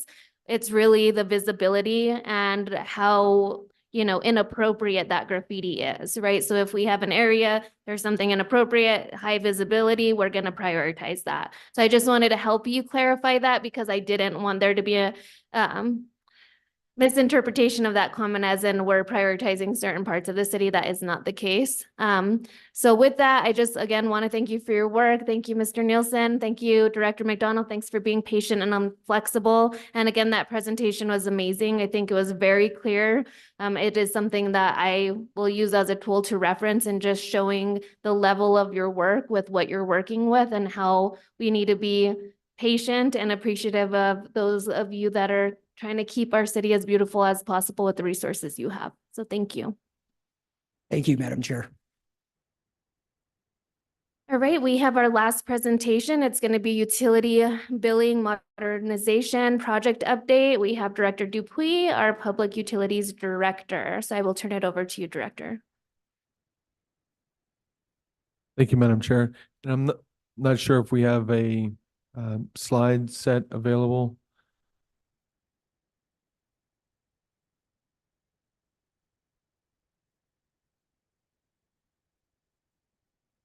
Can we have some assistance with the slide, please?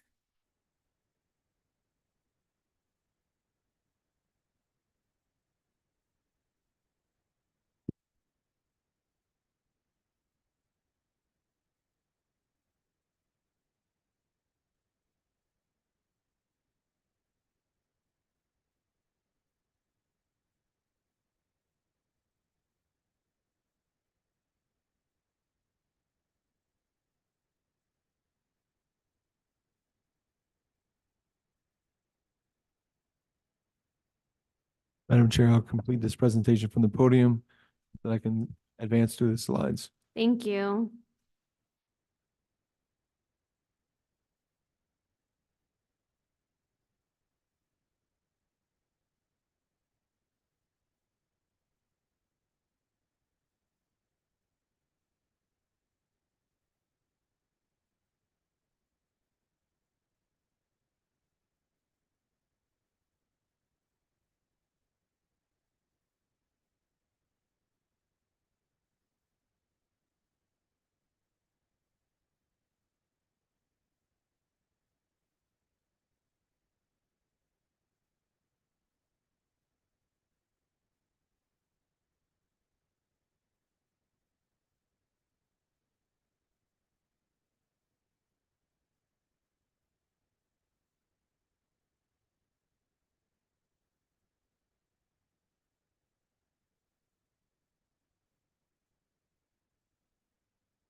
All right, it looks like we're up and running. So Director Dupuy, it's all yours.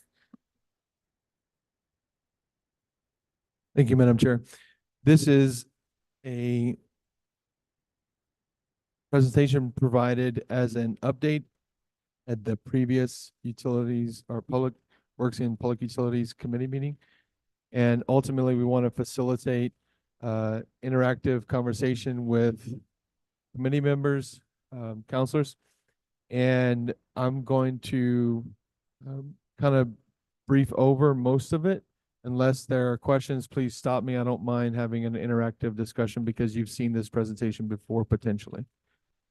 Can we fix, Madam Chair, the Yeah. slides? So we're having some issues with technology. There we go. Maybe it keeps going in and out as well. So let's see if, no. So our presentation keeps going in and out. We get some IT support.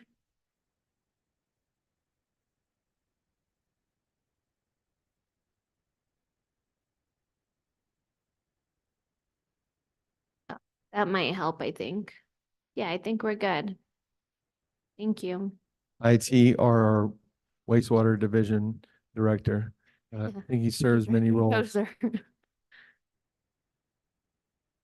Okay, so first thing I wanted to bring to your attention is the rebranding as the utility billing modernization project.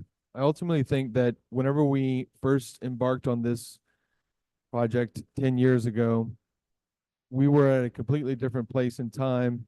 The technology was something that was completely different than it is today, as well as customer expectations of a utility.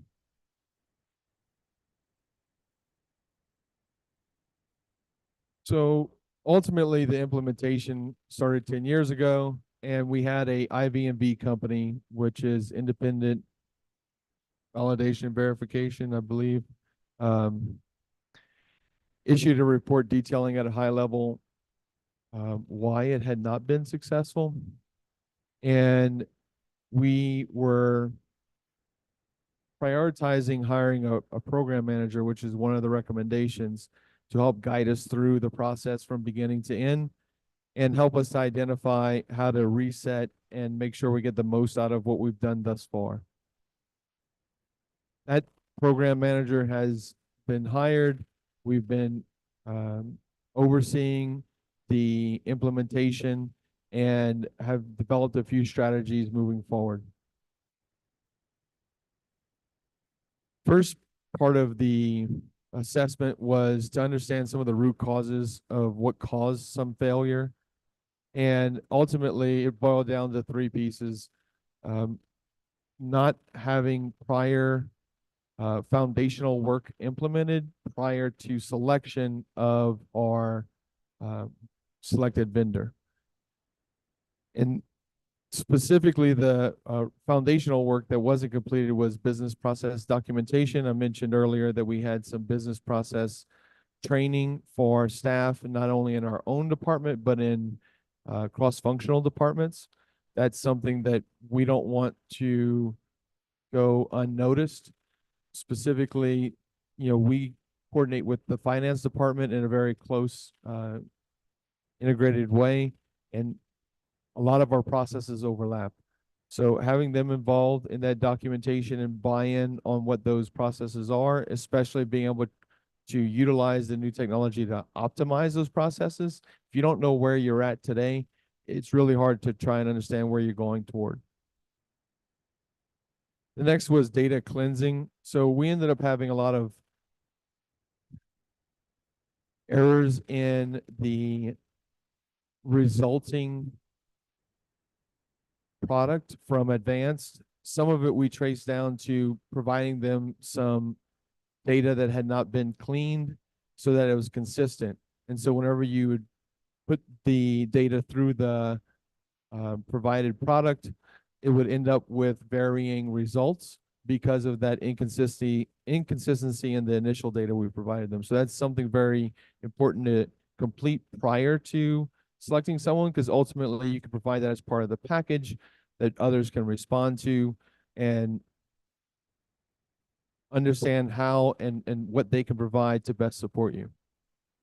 And then the last was just organizational change management. Ultimately, we noticed that there were multiple changes that were made, and the advanced company was not able to revert back to prior steps that were successful. And then ultimately, then the subsequent version ended up being unsuccessful, and we weren't able to revert back to the prior implementation.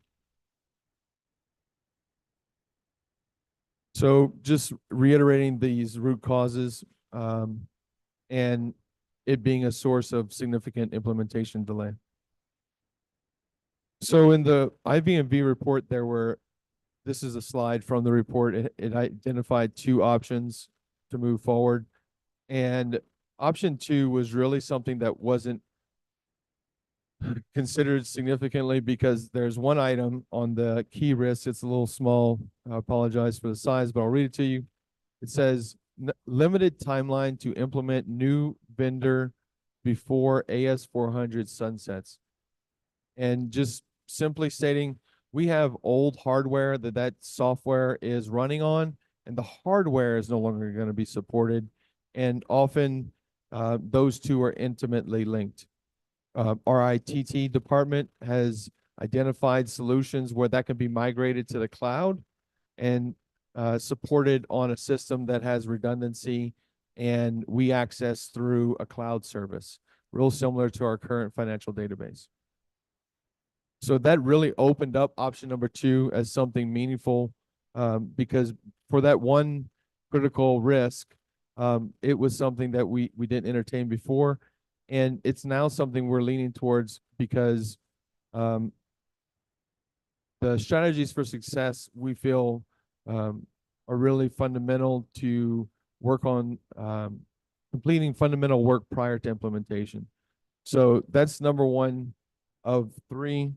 The second being having staff development that includes training but addresses job impacts. And what I mean by that is, we want to do a lot of process optimization, and we expect a lot of efficiency to come to our work environment, which reduces the amount of time it takes for staff to complete any particular task.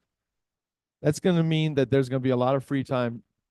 Without addressing that, it is often something that staff will see as a concern, like, am I going to be out of a job, etc. Well, one of the things that we want to focus on is increasing our level of service. So personally, I think we have a lot of room to grow in this area. And that's where the third piece comes in, customer engagement. What does the customer want?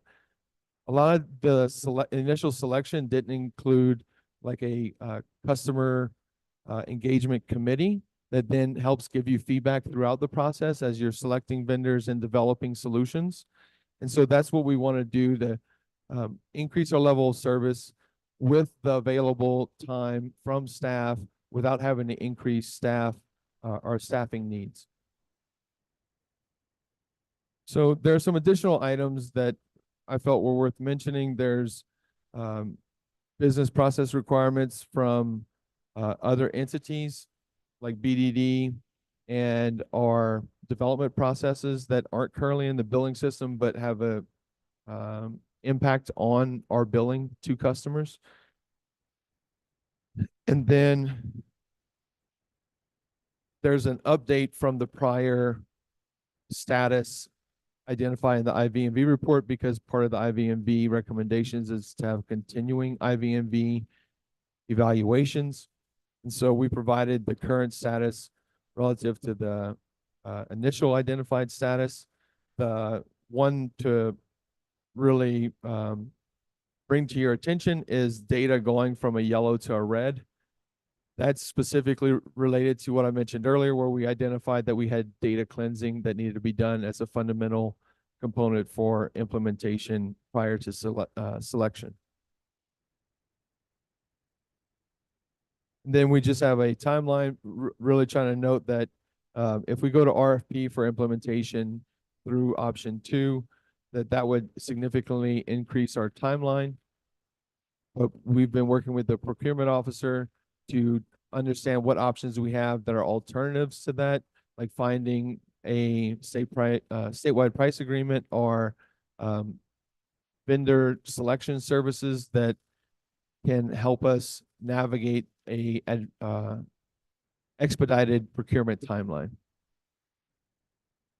And with that, I'll stand for any questions. Thank you, Director Dupuy. Do we have any questions for Director? Counselor Michael Garcia? Thank you, Director Dupuy, for giving us the presentation again. I really appreciate it. I don't know if you have these figures off the top of your head, but it's definitely a figure I would like to get at some point, probably sooner than later. That way it helps me determine which path. But can you tell me over this 10-year process that we've been going through to update the utility billing system, how much has the city invested? Madam Chair, Councilor Garcia, that is not a number I have off the top of my head, but we have worked on that number. I've seen components of it. I don't think that it's fully complete. It's not something that I'm able to confidently validate, but I will get you what we have.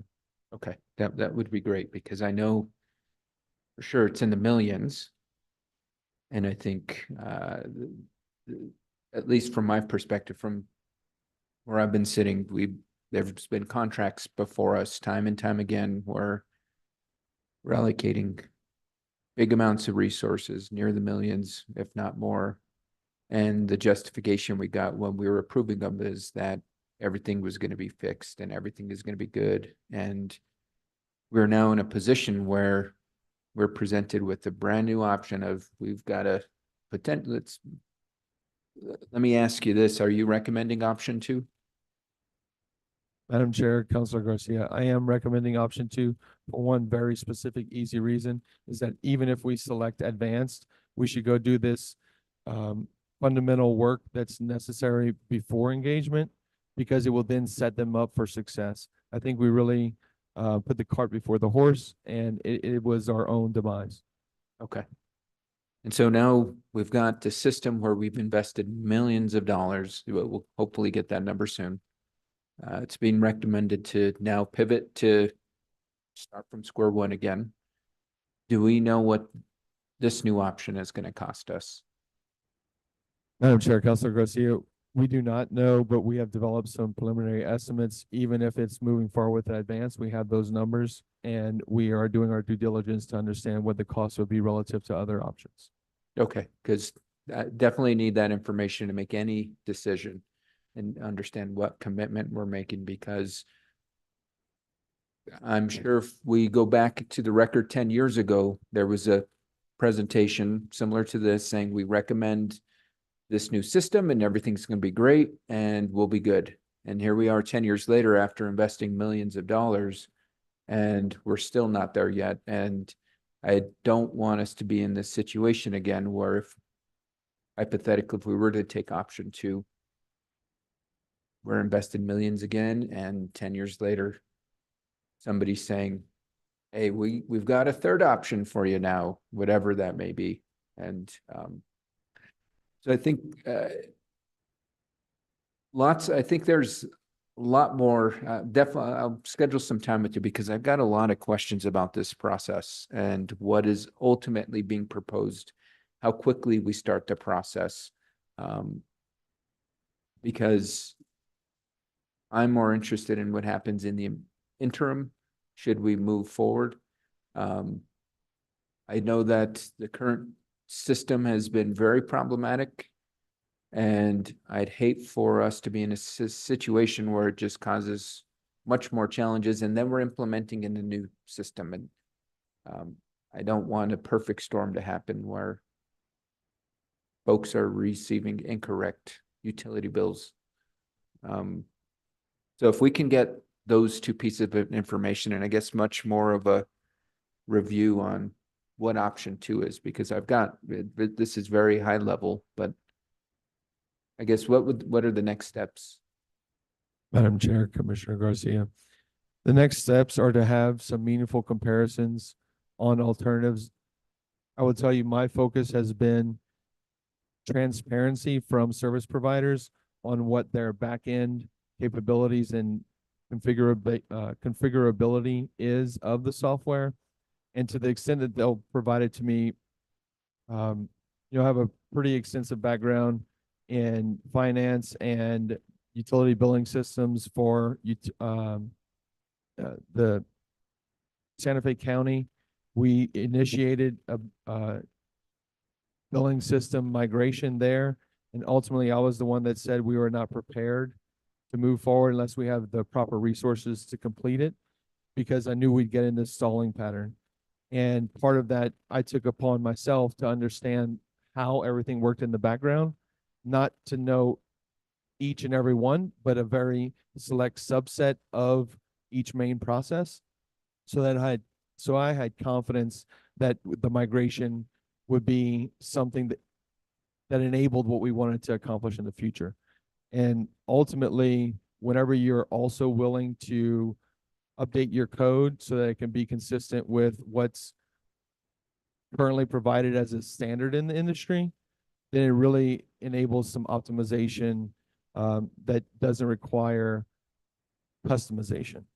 And the customization, I think, was really the calling card for Advanced, is that it had a lot of bells and whistles and capabilities, but that really hampers you in moving forward with any software updates or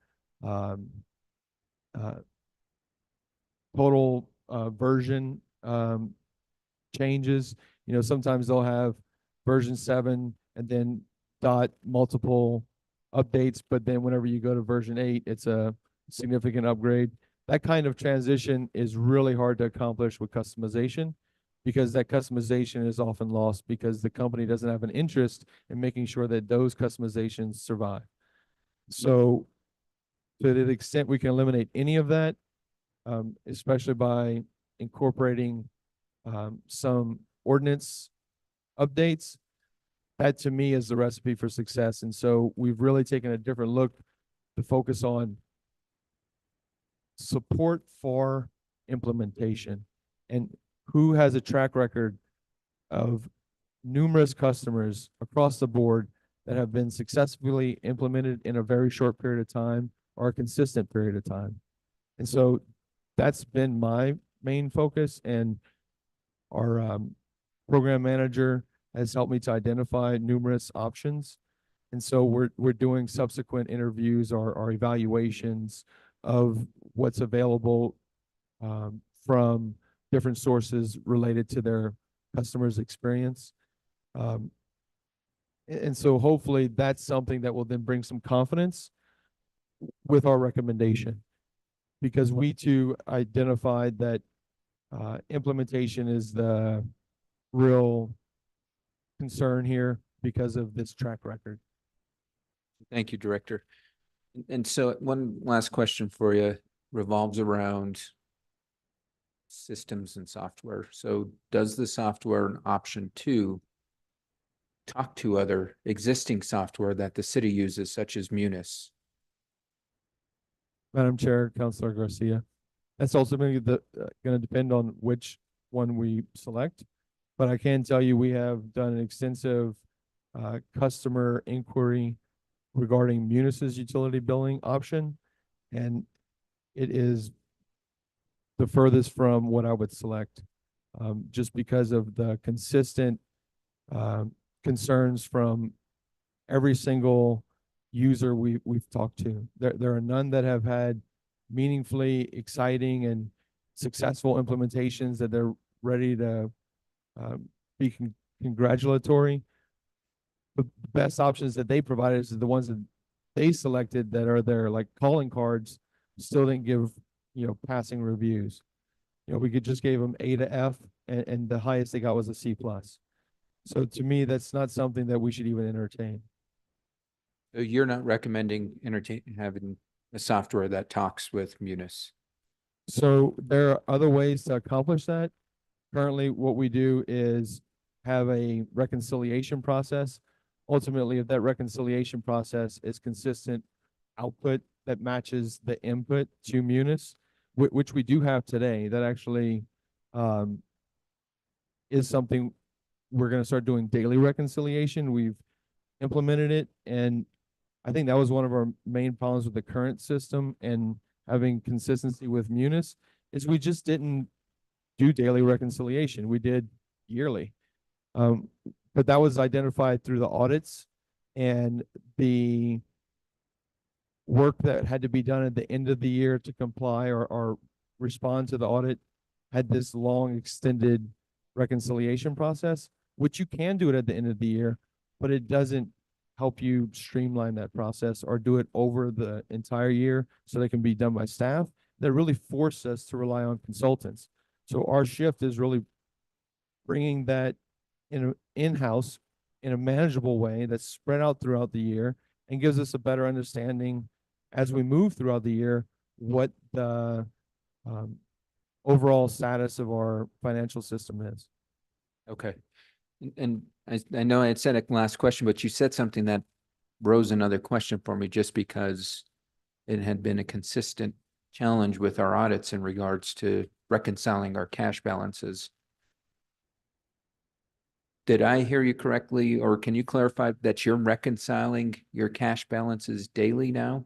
Is that correct? So we've currently implemented a practice to reconcile daily between our UCIS customer database and our Munis database. The next step is going to be reconciling to our bank.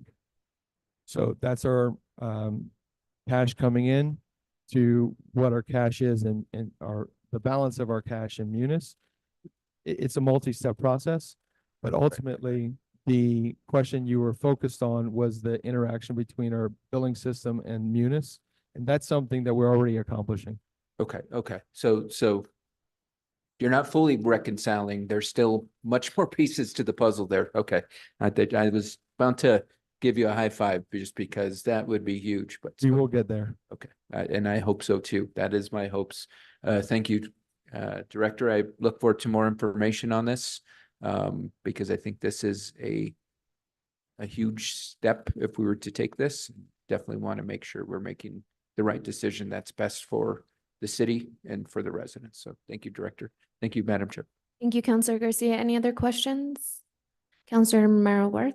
I know the hour's late and I can ask some of these questions at finance. I know we've scheduled you to appear there. But I am happy that you have taken the time to do the IV&V, to hire the consultant that you had with you the last time this committee met. I have met with her and some constituents. And, I think you and I have talked about kind of some of the flaws in the current billing system we have and how we can make it better. And so when I came on, this was a mess. As a counselor, it's been almost 6 years. There were counselors then at the time who were pulling their hair out about what was going on. I think there was even some litigation or something going on. And, here we are still throwing money at what we were doing and it just obviously wasn't working. So I appreciate that you have kind of said, hey, wait, and that you've had the successful experience you had at the county that you can bring to bear here. So I will ask, because the hour's late, I'll ask my questions when you come to finance, but I just think it's great that we've stepped back and looked at what's going on because it wasn't getting fixed. And it is obviously billing for the use of our utilities is key to sustaining the utilities that the city runs on. So just appreciate you taking a new look at it and pausing to reevaluate where we are and why we haven't been able to achieve the goal we need to. So thank you. That's all I have, Madam Chair. Thank you, Counselor Merrill-Worth. Anyone else? I just want to briefly say, I also appreciate the pause. I think that if something's not working, continuing to invest on that is a much larger issue than pausing and kind of examining a better option potentially. It takes a lot, there are a lot of risks, but I think long-term it's essential if we really want to do things right. So thank you for that. And I look forward to more information coming this way. Thanks. Thank you, Director. All right, so moving on to our consent items that have been pulled. The first one was item C. Request for approval of a construction service contract with AAC Construction LLC in the amount of $2,465,837.04 in response to Environmental Protection Agency and New Mexico Environment Department requirements that the city eliminate or mitigate violations identified by the EPA. And Michael Dozier, our wastewater management division director, is here for this item. Move to approve. Second. Okay, we have a motion and a second. Do we have discussion on the item? I see no discussion. Could I get a roll call vote, please? Yes, Madam Chair. Counselor Lee Garcia, Yes. Counselor Romero Worth, Yes. Counselor Michael Garcia, Yes. Counselor Castro, Yes. Chair Chavez. Yes. Motion passes, Madam Chair. Thank you. Moving on to item D, request for approval of a professional services contract with Hazen and Sawyer in the amount of $2,718,000 in response to the EPA and New Mexico Environment Department requirements in that the city eliminate and mitigate violations identified by the EPA. Michael Dozier, our director for the wastewater management division, is here. Any questions? Move to discussion? approve. Second. Right, I have a motion and a second. I do have a question from Counselor Lee Garcia. Thank you, Madam Chair. And again, initially I pulled both of these items because of, you know, a little bit of discussion and insight as to what's going on here for the public. But I've noticed that this is also request for a bar in the amount of $8 million from the cash balance. And so again, to give, this is probably something that will be discussed at finance somewhat, but how much of this $8 million do you anticipate possibly using, how quickly, and again, what is it gonna do? I think we covered a little bit of that under our discussion under the presentation. But it's quite a bit of money, and I just kind of want to see where people are. The public knows what we're doing. What is going to be immediately addressed with this contract, and I think that's a couple of questions there. I don't know if you can address those, Director Dozier. Madam Chair and Counselor Garcia, the initial two contracts that we put in there is the larger brunt of the actual amount. It's a little over 5 million. That will actually be used pretty immediately. I mean, it's not the construction piece will be within the next 2 years max to actually do all the work. The contractor that is Hazen and Sawyer will actually be the one that'll be taking over a longer period of time. So it won't be as immediate as the actual contractor. The contractor that is on their AAC, they're the ones that are working on the sand filters that are there at the facility. Thank you, Director Dozier, and I think that was kind of where I wanted to go is the immediate areas that we'll be targeting with this. And it also seems to me that the do you have an expectancy of when you might have to come back for more requests? I didn't see that it's not over a 2 or 3 or 4 year period. It's just an immediate transfer, correct?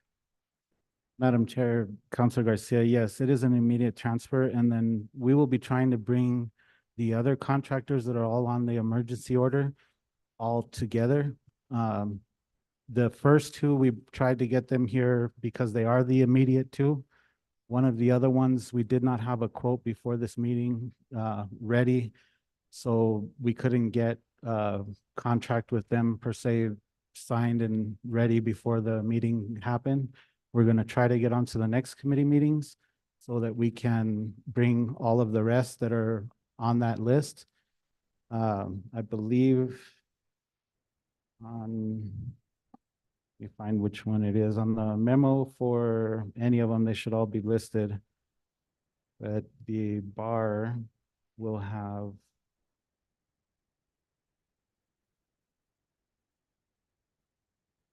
so there'll be a list of A through F, I believe, or actually H, of all the other contractors and the amounts that we're requesting for each one. Everyone except for the Hazen and Sawyer and the AAC that are here today, we're gonna try to bring in the next round of committees so that we can have actual contracts written with them. Being that this was an emergency procurement, it wasn't as easy for them to just send us a quote for what the cost was gonna be today. We've had previous quotes from some of these companies, but they were, outdated already, and they had to make sure they had them so we could put them into the emergency request. To get the actual contract signed and everything and bring them to the meetings, it'll take us till at least the next round of meetings, like about 2 weeks. Thank you for the clarification. I have no more questions. Thanks. Any other questions, discussion? All right, we had a motion in a second. Could I get a roll call vote, please? Yes, Madam Chair. Counselor Lee Garcia, Yes. Counselor Romero Worth, Yes. Counselor Michael Garcia, Yes. Counselor Castro, Yes. Chair Chavez. Yes, Motion passes, Madam Chair. thank you. Next on our agenda, there's no action items, no executive session. It would be matters from staff, so we'll go to you, Director Wheeler. Thank you, Madam Chair. No matters at this time. Okay, Director Dupuy. All right, thank you. There are no matters from staff. Thank you for being here, both of you. And then matters from the committee, any matters from the committee? Counselor Castro? I would just like to suggest that we add public comment to our next agenda, as we don't currently have public comment and we have had some requests. Any other matters from committee members? See none. Matters from chair. I just want to thank you guys for the presentation. I know the meetings go long, but the fact that there's discussion means that they should be in front of us. And so I just want to thank both of our directors. They've done a lot of work with their staff, and they have worked with me and just making sure that we have all this information coming every meeting. Thank you for that work. And with that, I will just remind us that our next meeting will be Monday, April 15th. Thank you. With that, we're adjourned.